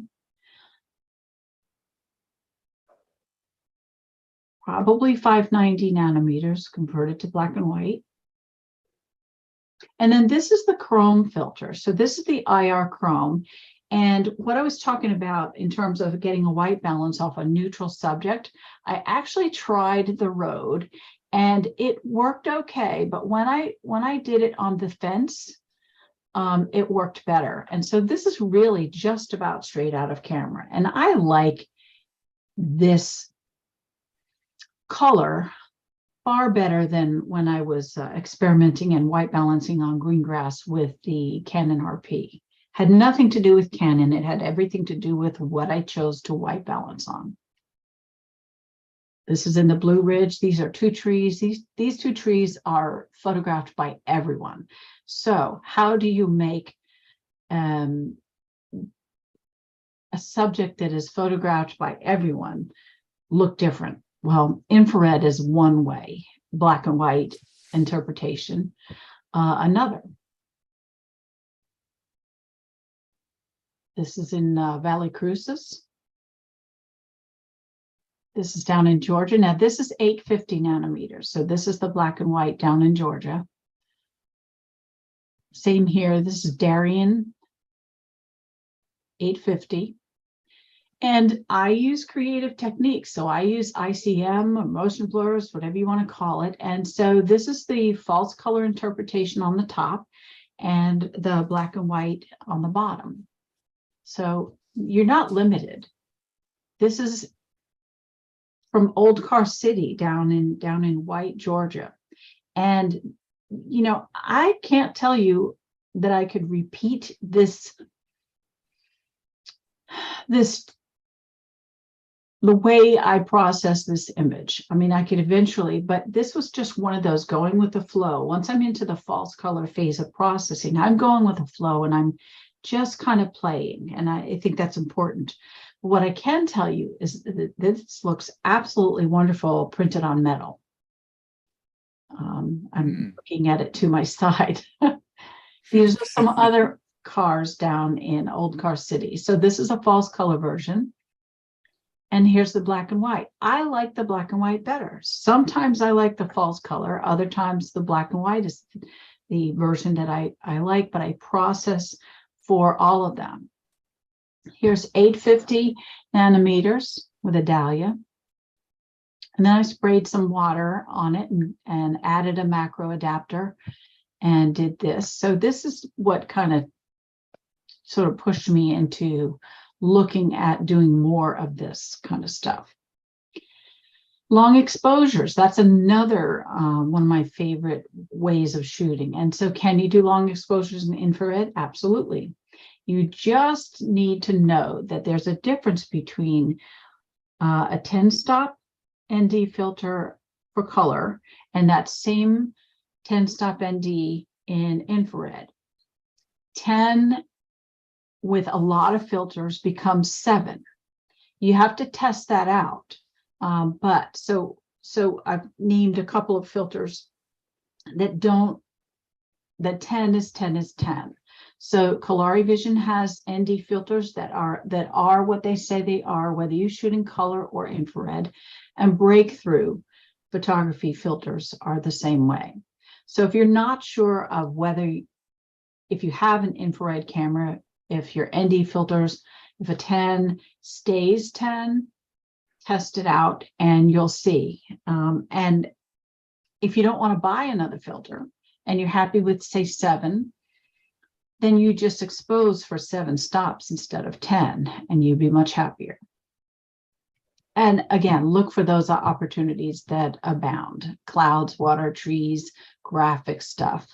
But really, for long exposures, you want something that's stable as a visual anchor, and then something that's moving, that you're making the effect come alive. So this is in the eastern shore of Virginia, and this is at f/22 with a 10-stop during the day.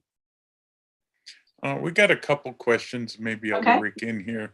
Okay. We got Keith Lisk is asking, what do you see through the viewfinder or the EVF when using the filters? And Okay, does autofocus still work? So, yeah, okay. maybe. So if you're shooting with a DSLR, when you put a 10 stop on, you're not seeing anything. Okay, in terms of long exposures. If you are just shooting with a converted DSLR, when you look through the viewfinder, you're seeing color. So you have to take the picture before you see what it looks like in infrared. Okay. And with Yeah. the mirrorless up to 10 stops, you can not only see through the viewfinder the effect of the filter that you're using, but at least with my Z6 II, it'll autofocus. It'll autofocus, which is really, really convenient and fun. Yeah. If you're shooting with a DSLR, it will not autofocus through a 10 stop. So you have to get your base exposure, set things up, put your filter on, flip to manual focus, right? You can use autofocus with color. Make sure you switch to manual focus so that your focus doesn't change. Put the filter on, calculate your exposure, and take the picture. Okay. Yeah. And then the other question we have is more general. What is the general way you are getting the false color? Is that something? That's in post. That's That's in in post, post, and okay. I'll show you some of that just a little bit later on. Yeah. Yeah, so you'll Okay, see that. yeah. And this last question, which do you disclose if it's an infrared image when you exhibit Well, I don't. stuff? Yeah, I mean, I don't exhibit a whole lot. I haven't in a long while, but yeah, I don't. There's no reason to hide anything. Yeah. And in Yeah. competitions, that gets to be a problem. I know sometimes when we've had competitions and Yeah. people put infrared in, the judges don't understand it, and No, it and tends you know, not to do as well sometimes. yeah, that's why a lot of altered reality categories have been added for Yeah. infrared, for textures, for creative post-processing. You know, and you know, you could have an infrared category. Yeah. If there were enough people, you know, participating and shooting that, why not? You know. So. Right. And most of our rules would let you enter an infrared. It's just that so far the judges don't always see infrared as a artistic thing, I guess. Well, then I would say you need different judges. Yeah, well, we have unfortunately sometimes judges that are too ingrained in certain sets of rules, and Yeah. we constantly look for better judges than that, but a lot of the judges aren't trained with infrared in mind, and Right. they should be. Well, it's, you know, again, it's just a different way, you know, black and white. Well, black and white is interpretive anyway, you know, Right. in terms of how you process, in terms of the filter that you use on the front of the camera, if you do, you know, I mean, it's again, it's about opinions, and we know about opinions. So that's all I'll say. Okay. Okay, right. that's it. Yep. All right, so here are some long exposures. Something that if you do long exposures or you don't, and you're starting to try, you know, one of the common things is to have clouds tracking across the sky, and water being smoothed out and things like that. But when you change your perspective and the clouds are coming towards you, it creates a whole different dynamic. So something to think about there. I talked about white balance being important. So most cameras, not all, but most cameras, you can achieve a custom white balance in your camera. The way you do it is different from camera to camera, and that includes different models within within the same brand. What I'll key you in on is that Adobe is disrespectful in terms of how it interprets what you did in camera, in color, but as well with the custom white balance. Capture One, if you're willing to and want to invest in it, or if you already have it, does honor your custom white balance. Obviously, the cost is that you have to buy it. The custom white balance gives you the best starting point, but it's not impossible to process an image effectively if that's not possible in camera. Some won't custom white balance, and that's where you can go in and use the white balance eyedropper, or you can create a custom DNG color profile. I think I've mentioned this, but if you change the wavelength, you need to re-white balance. So mostly that's with anyone using filters. So here's an example of what I'm talking about with, the disrespect. So on the left is my in-camera custom white balance. And because you see this little symbol up here, what that is telling me is that I have told Adobe that this is not what I want. This is the custom white balance, and I click a button and it gives me that because I've created a custom profile in Adobe. Okay, so that's the difference. You do all this really nice work and you go, oh, I can't wait to process this image. And then Adobe gives you the image on the right. So, I don't know why they can't, do something different, but. So white balance does matter. And typically I do a custom white balance on brightly lit green grass or foliage, properly exposed, so not blown out and not too dark. And what I learned from someone else is that if you defocus, it blends those tones in the green area. And I haven't tested before and after on that, but it makes sense that would work better. Let's see. I've already talked about re-white balancing if you change a lens or if you change a filter. If you're walking around and you've got a camera with the same lens, you're using it all day long, the lights changed, the subject changed and all of that, and you don't change the wavelength, you don't have to re-white balance at all. Okay, so just remember that. Using a lens hood is important. If your lens didn't come with it, if you've lost it, if you've broken it, get a lens hood and use it. A circular polarizer. Some people say, oh, it doesn't work on infrared. Well, it may not work on the higher, maybe it won't work on 720, but below 720, where you've got a mix of visible light, yes, it does. I know it does because I have used it. And the neutral density filters if you want to do long exposures. So here's the second half. You have all these images like I did. I had 3 months worth of infrared images and I'm like, I don't know what to do with these. Now what? What I use is Photoshop, the Nik software, and I have an action that swaps the channels. And I apply that. I am a Photoshop user. I'm not a Lightroom user per se, except to resize my images. But in Lightroom, you've got edit in, edit in, edit in. So when there's a need for you to pop out of Lightroom into Photoshop, particularly to, for whatever reason, the channel swap, for example, is one reason. Just do it and you can go back to Lightroom and do your thing. I process in triplets. So I have the raw file and I'll do basic processing on that because sometimes the raw file I really like just the way it is. So I'm going to process that as if that's my image. The false color is the next step, and you see I labeled it the party. That's where you create the colors and your interpretation of the scene, whether they're realistic colors, whether they're subtle, bold, crazy.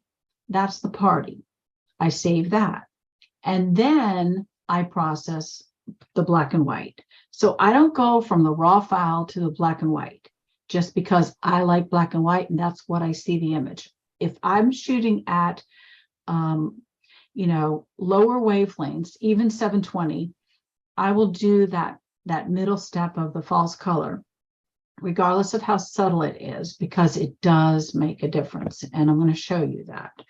If you have an 830 or 850 monochrome black and white, you don't have to do any of the party because it's monochrome. So you can skip that step. So learning to process in threes, this is what I'm talking about. So on the top is the raw file, slightly processed. The second one is after the channel swap, and the third one is the black and white. Same here, right? So the middle one is the false color. All those colors that you see are the ones that I put there. Now, do you like that? You don't have to. It's not necessarily my favorite. There's, you know, some things that I would probably change or want to change. But the idea is that I'm creating contrast, I'm creating different tones and adding structure and things like that. And so the black and white is where I went with this. But if I skip the middle step and just went from the raw file to black and white, it would not look like this, because you can see that the raw file is very limited in contrast and differentiation of tones and structure. Here's another set, same idea after the channel swap and with false color. And then this is on the Blue Ridge, probably one of my favorite scenes. What you're seeing on the top is fog rolling over the mountain. So here's the initial image, the raw file. This is a false color. And here's the black and white. Can I reinterpret this black and white and look at it differently? Yeah, but I still will start here to go there. Here is a series where I show you the difference between taking the raw file and not doing the false color, and taking the raw file, doing the false color, and the end result. So this is the raw. There's the false color. That actually, you know, aside from maybe the orange stuff on the bottom, could be real-ish, right? And here's what the scene looks like just from the raw file. That's the raw interpretation without that step that you just saw. Here's what that same black and white looks like using the same settings, but with the false color step. So I don't know about you, but that's okay. It needs work. That doesn't. Right now I use Nik, so I choose different, I can either use the sliders and get my own results, or I can start with a preset or a recipe and go from there. But that to me is the value of doing those 3 steps.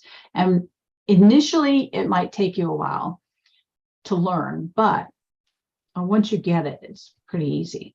So in the gardens, right? We've got the flowers, trees, there are structures in gardens, a lot of different things that you can do in gardens if you have public or your own garden. This is Lewis Ginter Botanical Garden in Richmond. The first is the raw, the 590. The second is after the channel swap, right? So there's really 4 stages, but I just do the channel swap so I can get to the third image, which is the false color. And so that's the beginning. This is where I landed, and I actually love this black and white, converted it to black and white, and I definitely added Glamour Glow to this image, right? So where you land is totally up to you. This is again at Lewis Ginter with that same series, raw, channel swap, and false color to the black and white. So, you know, right, here's one, and I went a little off the charts. I think I dipped into Topaz or Smart Photo Editor and went a little nutty. And you know what? It's good therapy to kind of go off the rails every once in a while. So, you know, would I enter this in a competition? Would I put this, I might put it in an exhibit just to, you know, kind of flip people out a little bit, you know, make them go, what in the world, you know? But here's your trees. These are all, you know, when you're looking at these, what you need to know is that they have all gone through that process, those steps. I love the black and white here. The middle one, it's okay. And if I had maybe left, it didn't put the orange in there, maybe I would have liked that, but I don't know, the black and white works the best for me. But I also like the raw. There's something in the quality and the tones of the raw file there that are also interesting.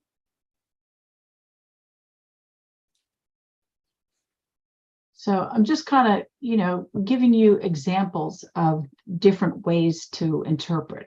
Same idea. So this is 590 raw, false color, and black and white. Another little sidestep, veered off the road. You know what? It doesn't matter. It doesn't matter. It only matters if it matters for a specific reason. So these are lily pads in the middle of the day. So fairly harsh lighting.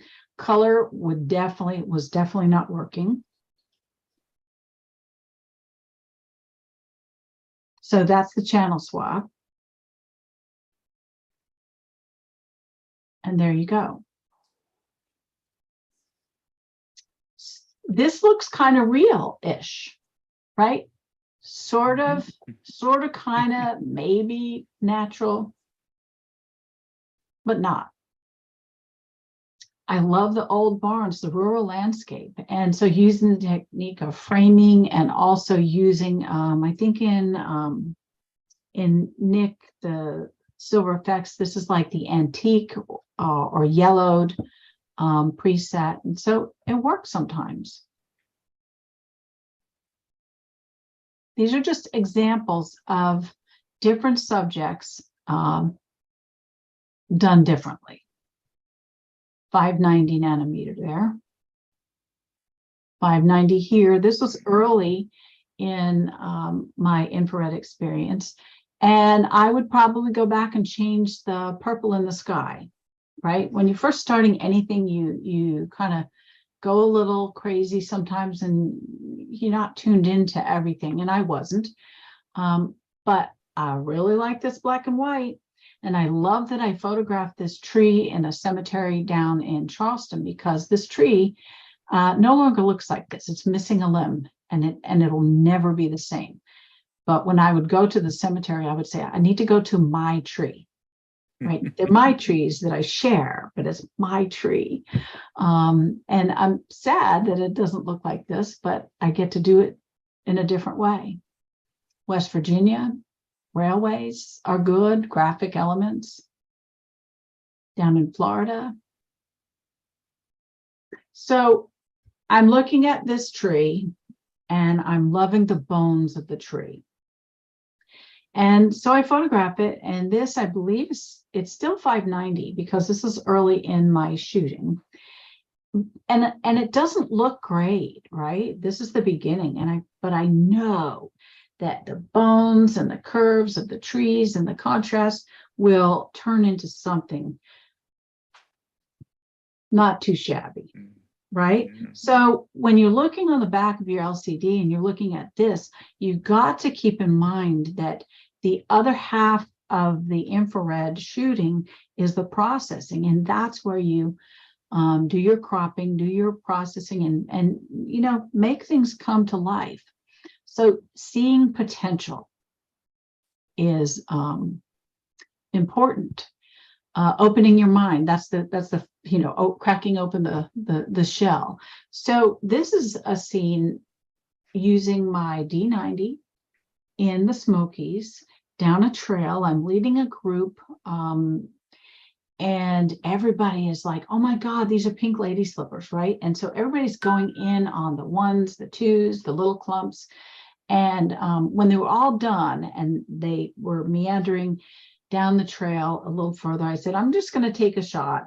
And what I had in mind was, okay, everybody's got these solitary or really close pink lady slippers. Well, I'm going to shoot in infrared, and I'm going to shoot at f/22, and I'm going to show how deep these lady slippers go. And so this is infrared, 590 nanometers, and converted to black and white.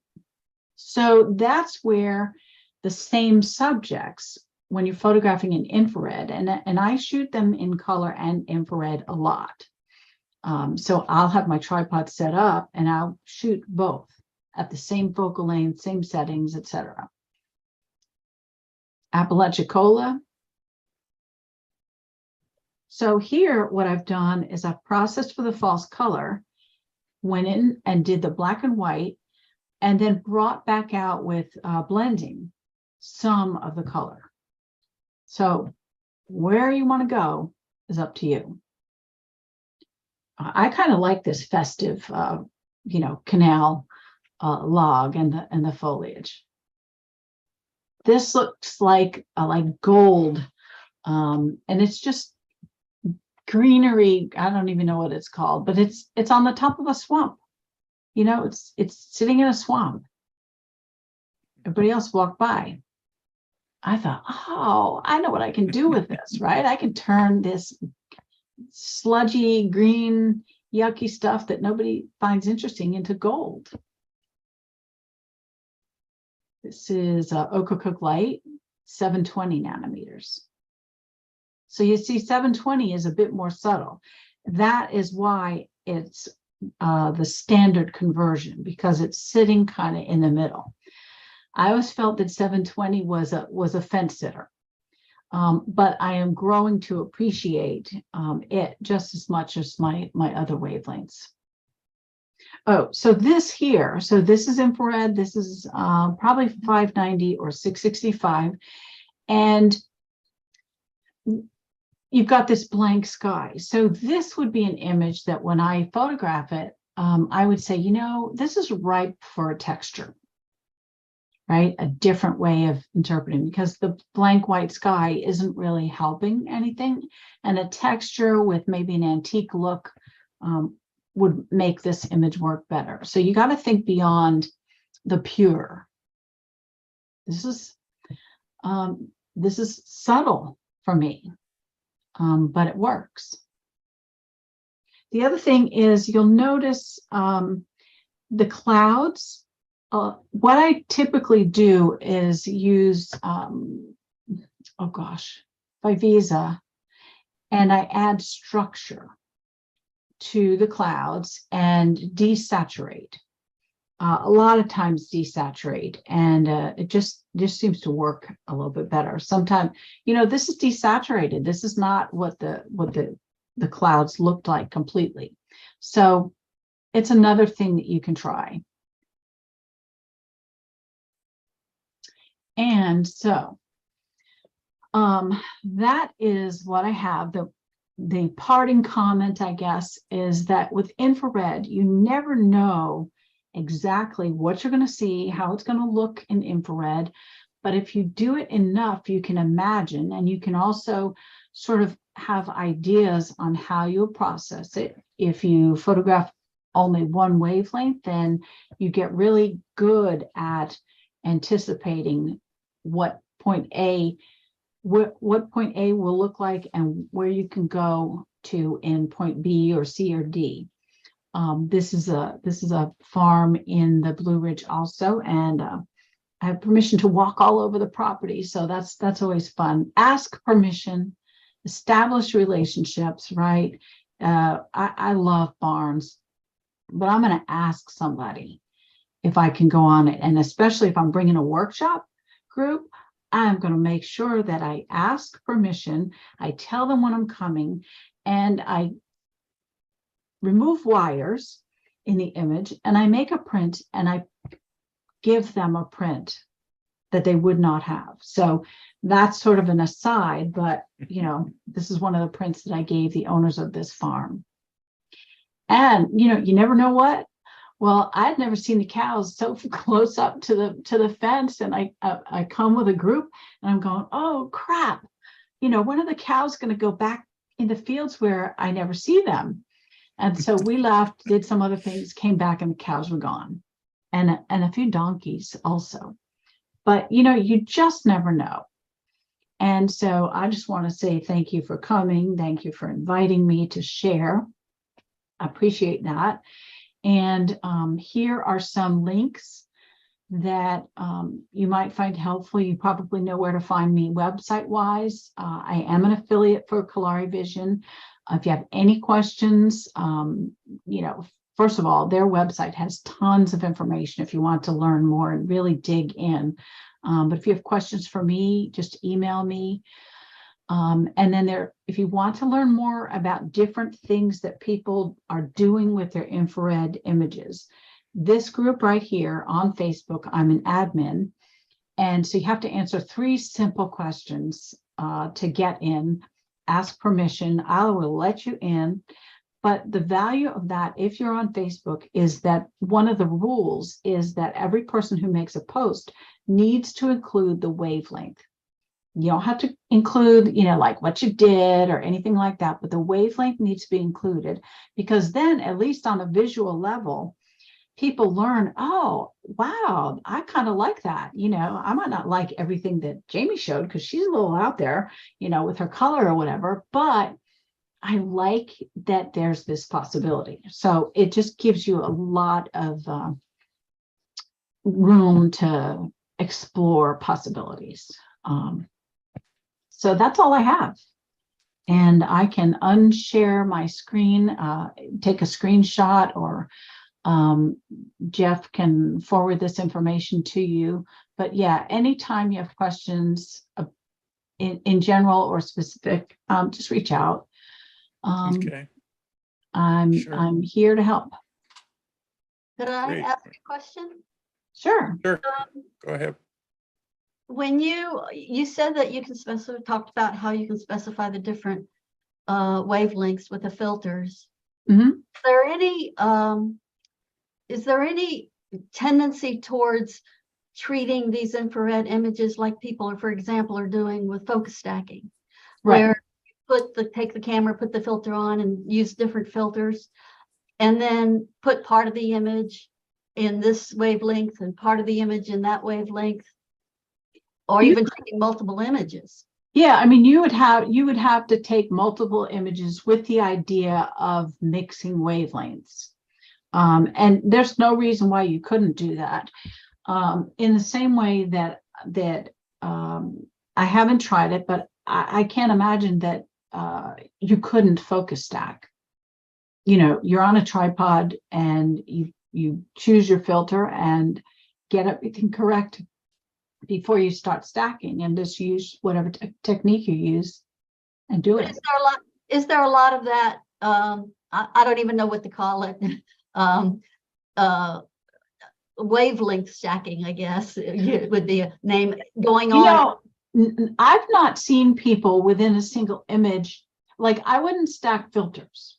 I don't. Well, let's just say, okay, now that you've given me this idea, I might try it, because why not? But in my head, I'm thinking, well, how do I white balance? Do I just use the white balance of the first one? And if I do that, and that's my system, and I slap another wavelength on, well, here's what I can tell you. I don't know what would happen because I haven't tried it in that way. What I have done is used the clip-in filters. So I had a clip-in filter in my Z6 at 665, and I said, you know what? I want to do this scene in 720 nanometers. So I put the 720 filter on the outside of the lens, and I re-white balanced, and it worked perfectly to give me a 720 white balance. If I hadn't done that, I don't know, it just would have been a different look, I think. So I think if you're talking about mixing the wavelengths and the looks, I would take 2 different images or 3 or 4, whatever, and then blend them. Or do, I mean, in focus stacking, we have the layers in Photoshop and then we just mask out the parts of the image that we don't want to see. And I would think that if you had a beautiful tree and some wavelengths and you wanted that to show up with a regular color in most of the photos. Oh, definitely, yeah. Yep, but if you're thinking of stacking them in that way, you want to have the camera on the tripod and you want to have everything the same. So keeping the focus, keeping the wavelength, or the focal length the same. Right, which is might be hard to do because you actually have to take the camera off the tripod, change the filter No. on the tripod. Well, Yeah. the filter over this. If it's an external filter, you just screw it on. Yeah, Well, okay, yes. If you're using 2 different cameras, then yes, you do have to take one camera off and put the other on. And you could do it. You could manage it. Just practice. I was thinking with 2 cameras, it would be hard because they would, to make the image the same so that you could stack them, you could pretty stack the layers. You could, 2 different cameras would turn out 2 different pictures. Yeah. It's But not if you use- impossible. Yeah, probably if you used external filters, Mhm. then you could change. Now, if it was a full spectrum camera, you could then just get the different external filters to get the different wavelengths. Yep. So you could just unscrew one filter and screw the next one in. Yeah, so with the idea of color and infrared, you could shoot the first frame using the hot mirror filter and then subsequent frames using a different wavelength. Yeah. So that might be a way Mhm. that you wouldn't shift the camera at least, Right. because you could be changing filters. Yeah. We've got Jim Karofsky's asking, are the colors painted in with Photoshop with brushes, or are you just, I'm using Painting. Vivisa, okay, control points and copying and pasting and just, playing. I'm really just playing around okay, with some intention. yeah. Yeah, I mean, the 590 nanometer is referred to as the Goldie, and that's because when you're in that process of using, for example, a Vivisa control point on a particular area, what I'll tell you is that the formula for creating gold at 590 is you raise your red slider up, your green slider up, but not past the red, and then you bring down your blue slider, and that creates gold. Okay. A lot to learn with all of it. Sounds like fun. I'm so close to doing it. I just can't quite get myself to convert a camera, but now you've got me thinking of buying a refurbished Z6 that I could convert. And The Z6, I really love, number one, having 2 cameras that have the same buttons, and Yeah. and the Z6 white balances perfectly, and I've had no problems with it. So yeah, I'm very happy with matching cameras. yeah, well, I'm using a Z6 for my webcam, so. There you go. So I see they're pretty inexpensive nowadays for the refurbished ones. Mhm. On the Nikon site, you're under $1,000 for Yeah. that body. Yeah. And that might be the way to go for me, at least. I knew I'd like you because you're a Nikon person, so there are not as many of us around anymore. They're just boxes. Yep, They Yep, capture they are. light, have the same basic buttons. yep. I just like how Nikons work, but then I've been a Nikon Yeah. guy since the 80s, so. I hear you. Yeah. Should I change my webcam into an IR camera? That would give a different look for these Zoom meetings. Well, what you could do is you could convert your Z6 to infrared full spectrum. And then when you're doing the webinars, you just put your hot mirror filter on. Oh, hey, that might be a good way to do it. Hey, that would save me $1,000. Yeah. So, We'll have to tell Jeff to put on his hot mirror with the video. yeah. Put on your hot mirror. Yeah. Yeah. Well, great. So- Anybody else so- have questions? So Jamie, when I met you at the out of Chicago Botanic Ah, one, okay. and I borrowed one of your Kalari Vision Yeah, the little pockets. Mhm. cameras, the little pocket one, and I was sitting taking a picture, composing the picture, Mhm. and I was sitting on the ground at the bridge by the in the Japanese gardens, Mhm. and these two women came up and they were taking a long time crossing the bridge, a very long time. Yeah. I was like, okay, just cross the darn bridge. Yeah. So I ended up just, but yeah, fine, I'm gonna shoot it with them on it. And it was very interesting. So I know you don't take people pictures, but it was very interesting because one of them was dressed almost completely in black. Uh-huh. And the other one was kind of in white, and then it was like really weird. Like one showed up and the other one didn't, and the one looked headless or had her head but no body, and it was very interesting. So yeah, so if anybody ever takes pictures of people, Yeah. watch what they're wearing.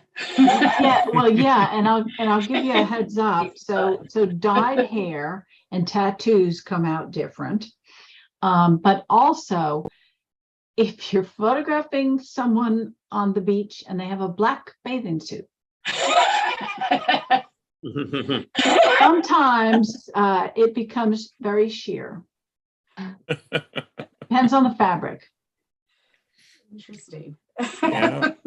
So wear a cover up.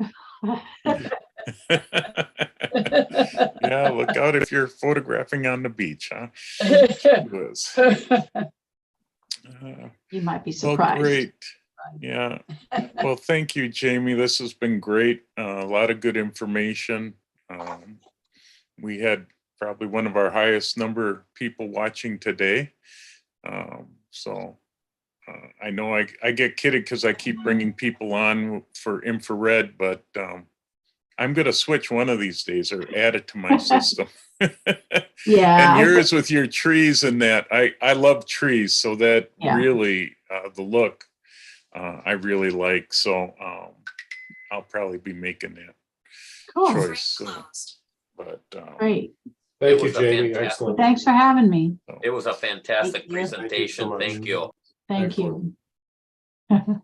So great. Well, thanks a lot. And I think that's going to wrap up. Hey, not bad. We only went a half hour over today. Some days we go more, some less. Oh, sorry about that. Oh, we don't care. We're here, and people can leave if they get bored. And if they don't, like here, we still got quite a few watching. It's Saturday. We don't have to be anywhere, and it's a snowy day probably. So. Not here. Yeah, not out by you, but I think out by us by now it probably is. But Cool.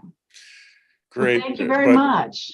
Thank you for coming. Thank you. I'll make sure I get your email out and your the different links out to everybody so that they know.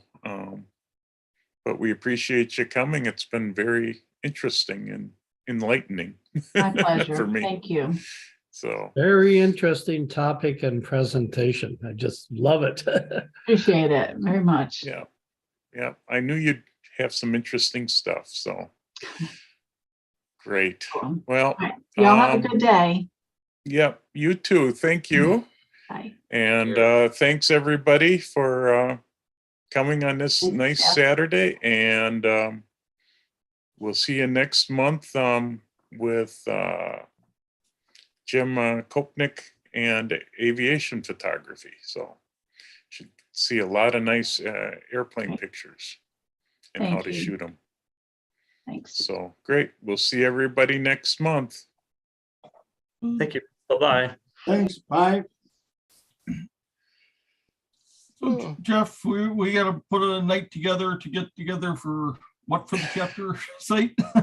Yeah, we got to get that Oh, the taken care domain. of. The domain, Got that's a right. domain name. Yeah. So, yeah. Yeah. I just moved my site to Squarespace, my main site. So you Okay. can go check that Okay. out and see what I did there. I'm learning Fluid, so I'm not fluid in it yet, but I'm learning it. Yeah. Um, I'm hoping to create my new site soon. So, yeah. So I don't know, maybe over the summer I'll work on that. I don't think I want to tackle it right now if it's going into the PSA contest and all that, which, I could probably Yeah. have it rebuilt in short time, but it did take longer to transfer the domain from Weebly to Squarespace than I thought, but I found it interesting that it not only transferred, I only requested transfer my main domain, but it took my cwwebdesign.com domain and transferred that as well. And I didn't really request it. So they must have been both, because they were both tied to Weebly, they must have automatically transferred them. oh, I thought that that's was interesting. interesting. Yeah. Yeah. Because when I went to try the CW domain, I thought, well, is that going to take me back to the Weebly site then, or what? But nope, they transferred them both. So Yeah, I always get nervous when I do that stuff. I'm afraid I'm going to screw it up, but it was actually a pretty seamless process. I mean, so I didn't have to. I mean, the good thing about it was I didn't have to go into the DNS settings and change any of that. When I transferred okay. the domain, that it was all kind of taken care of for you. And so that's where if you let's say you want to leave your domain on GoDaddy and point it to the new site, then yes, you have to go in and do all those changes. But by just transferring the domain from that register to Squarespace, it was all taken care of. Yeah, so they took the domain name into their system. That must be the way it works, although I don't remember where I had my CW domain, if that was through GoDaddy or if that was actually through Weebly. It must have been through Weebly, because I don't know how else they would have transferred it, because I didn't do anything with GoDaddy. Yeah, because I got to admit that when I switched chapter from where they were at to GoDaddy, GoDaddy was very helpful in getting it done, because I ran into problems trying to get it unlocked. Yeah. And they were at some strange domain name place. Never heard of the group before. And wasn't Network Solutions, was it? Oh, it might have been. Oh my God, they are the most horrible for doing anything with, if that's where they were charging a huge amount of money for the website or the domain name. And when I switched it to GoDaddy, the cost just, dropped like down to a quarter what it was. Yeah. And yeah, Network Solutions is horrible. Yeah, it was something like that. That sounds familiar. But, everybody knocks GoDaddy, but I gotta admit, I don't have problems with them. No, I think GoDaddy is great. I don't have anything against them, but I just kind of like the convenience of having everything in one billing place. Yeah, yeah, and that would be nice. And as long as, I guess I had always worried that if Squarespace didn't play nice and you decided to drop them and leave, that it would be a problem. But heck, look, you didn't have any problem leaving Weebly, which would have been the same thing. No, and I went through this with Omaha Camera Club, where they had it with Wix, and then we moved it from Wix to Weebly, and it went pretty smoothly. So I think most of these mainstream companies are pretty good to deal with. Just that Network Solutions, if that's where it was at, I have had nightmare stories with them, and I can tell you two of them really quick. Merrill Rodeo. The guy, the member from the committee that did their website had the domain and the hosting and all that was in his name. And the domain was through Network Solutions. Well, he passed away. Oh, Now, okay. Yeah, the there's a rodeo- problem right there. Yeah, exactly. The rodeo is a 501c3.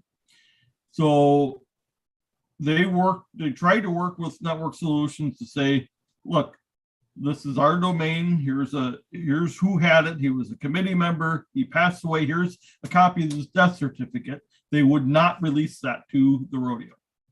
Wow. And then I had a couple years ago, I had one of my just regular business customers.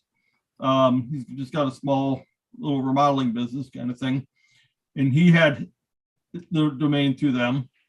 And we fought for months and months before they finally transferred it. It just, for whatever reason, they just don't want to let things go. Yeah. Yeah. I didn't have that much trouble. It took me, I think, a day to get it done. And then it took 3 days for it to transfer. Yeah, so Oh. it did take several days to transfer from, and but they tell you that up front. It could take up to Yeah. 15 days, you know, Yeah. which I don't have a So problem with that as long as it's transferring. Yeah. So it did transfer, and it just took a little help with GoDaddy people to get the last bit of it in place. And once it was in place, everything else went 1, 2, 3. So yeah, and at the time, I don't remember. Yeah, then I switched it to Squarespace. They also had the website hosted somewhere else that they were charging them close to $700-800 for the website a year. You know, that's Yeah. interesting because I just this week had a conversation with Phillips Fair Board or the Price County Fair Board for up in Phillips. And it sounds like I'll be taking over their website, but the gal that's doing it now, she's charging them, like $600 a year for hosting. And I'm like, seriously? I said, Yeah. and so the one gal that's on that committee, she runs the rodeo up there. And I said, Alexis, I said, you're only paying $144 a year with Weebly. I said, what the hell is she charging for? I said, I don't understand that. Yeah. Well, I guess some people tend to charge a lot for their time. Well, doing this that. is the gal that's doing the site, and it's a very outdated old technology, you can tell, but she went to school. She went to school and learned how to do web development. Yeah. Well, and you did have to do that 10, 15 years ago. That's what you had to do. Right. I understand that. But you go to her site and she's touting all my sites are mobile friendly and blah, blah, and they're not mobile friendly. Oh, yeah. They resize to a mobile screen, but you still have to pinch and zoom to see any links. And I mean, it's not mobile optimized, Yeah. And so anyway, they have to take it through their full board and get it approved, but I gave them a price and she knows what I could do for her. Cause like I say, I built their site for the rodeo, but I'm sure it'll be another one I'll be adding to my list. But I'm like, half the websites I have is because I took over because, well, my nephew went to school for web development. He built this and blah, blah, blah. And yeah. Now it's so complicated. I can't figure out how to do it. Make it easier. in fact, that's so they sent me a letter that this girl sent the committee. Let's see. She talks in here about I trained your people how to edit these pages and blah blah. Yeah, but editing HTML is not like adding something onto Weebly or Wix or Squarespace. No, these drop-in sites are just so much simpler for everybody and a lot more robust than most people need. Yeah. My biggest challenge with going into Fluid and trying to figure out it's harder to do things in here, I can say, than it is to do some things in Weebly. Like for instance, to put a border around a picture. It's all going to be done with CSS code. Squarespace does not have a way built in to do that. Yeah. So InsideTheSquare.co. I don't know if you've ever ran across this Becca Harrapin. She's got a whole company. It's called InsideTheSquare.co. And Oh, she's got okay. YouTube videos galore, and but she's got all the CSS code that you can just copy and paste and do a couple quick little modifications to it, and there it works for you. So Oh, I'm really getting an education on how this is all Yeah. done, and some of it's pretty straightforward, some of it's a little bit more complicated, and most people aren't going to want to get into it. And Squarespace does a great job just out of the box, but this is a way to take it up a notch. yeah, yeah. Well, I know I've done some CSS with Squarespace, but I haven't done any of that. That's how I had to add on my site part that I sell pictures in that from. Right. Yeah. Well, even PayPal buttons are all that too. So Yeah. I've gotten into Although I don't know in 7 how it is, but in 7.1, it sounds like Stripe is pretty much integrated into it, or you can easily integrate. Yeah, Stripe Stripe has account. always been pretty much integrated into Squarespace's site for a long time. So And I'll be honest, I mean, out of the 3 that I use, I like Stripe the best, between that, PayPal, and Square. yeah, if some of our other people that we use, like for our seminars and that, would take Stripe, I would switch to Stripe. Eventbrite only takes PayPal or their own service. And I might switch to their own service because it's not much more expensive than PayPal is. And it's a little more integrated in their site. But Yeah. yeah, because I got a bunch of people that don't like PayPal. But boy, if you start to carry all these different sites for payment services, it just gets to be a headache as well. So, Well, and so my rural Wisconsin. Oh, that reminds me, I did write an article. I gotta send. When do you send out the next Wacko newsletter? I wrote an article for rural Wisconsin for you. yeah, that will go out. Our next meeting is the first Saturday in February, so sometime near the end of February, it'll go out. Okay, all right, I'll get it to you. But anyway, that site I built in Square's website builder just to try it out. Oh, okay. And I like the results that I got, but it's a very limited builder as far as the things you can and can't do with it. So, and when I went to try and put all my payment stuff live, I can't get it to work. I'm like, Oh.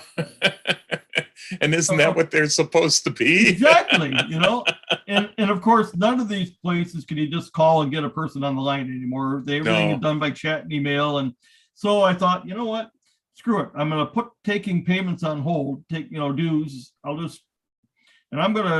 be my next one, is to rebuild that site in Squarespace and just do it on there and see how well it works, because so to get into that circle, the Squarespace circle thing, you have to have 3 sites. Is that right? Yeah, at least 3 sites going.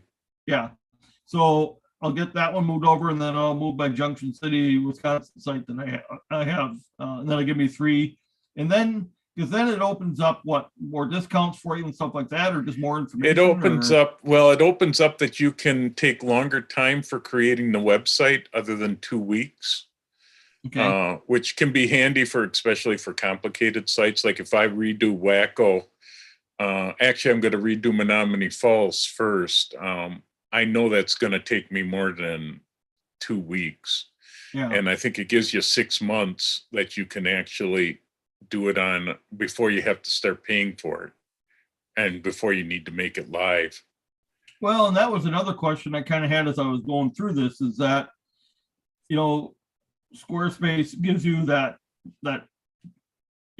default domain, and like, Yeah. I don't have it up right now, but mine was bullfrog something. If I would have published it before I was ready to publish it, I'd be able to find it with that domain. But yeah, and then when I transferred my martywalter.com domain, it would have automatically overridden that one, I assume, right? No, I won't overwrite it. It will give you two domains that you can search. If you actually do psawisconsin.squarespace.com, that'll get you to the PSA Wisconsin site. Okay. So you have both Yes. domain names there. I think it's at squarespace.com, something like that. That's Squarespace. Oh, you know what I did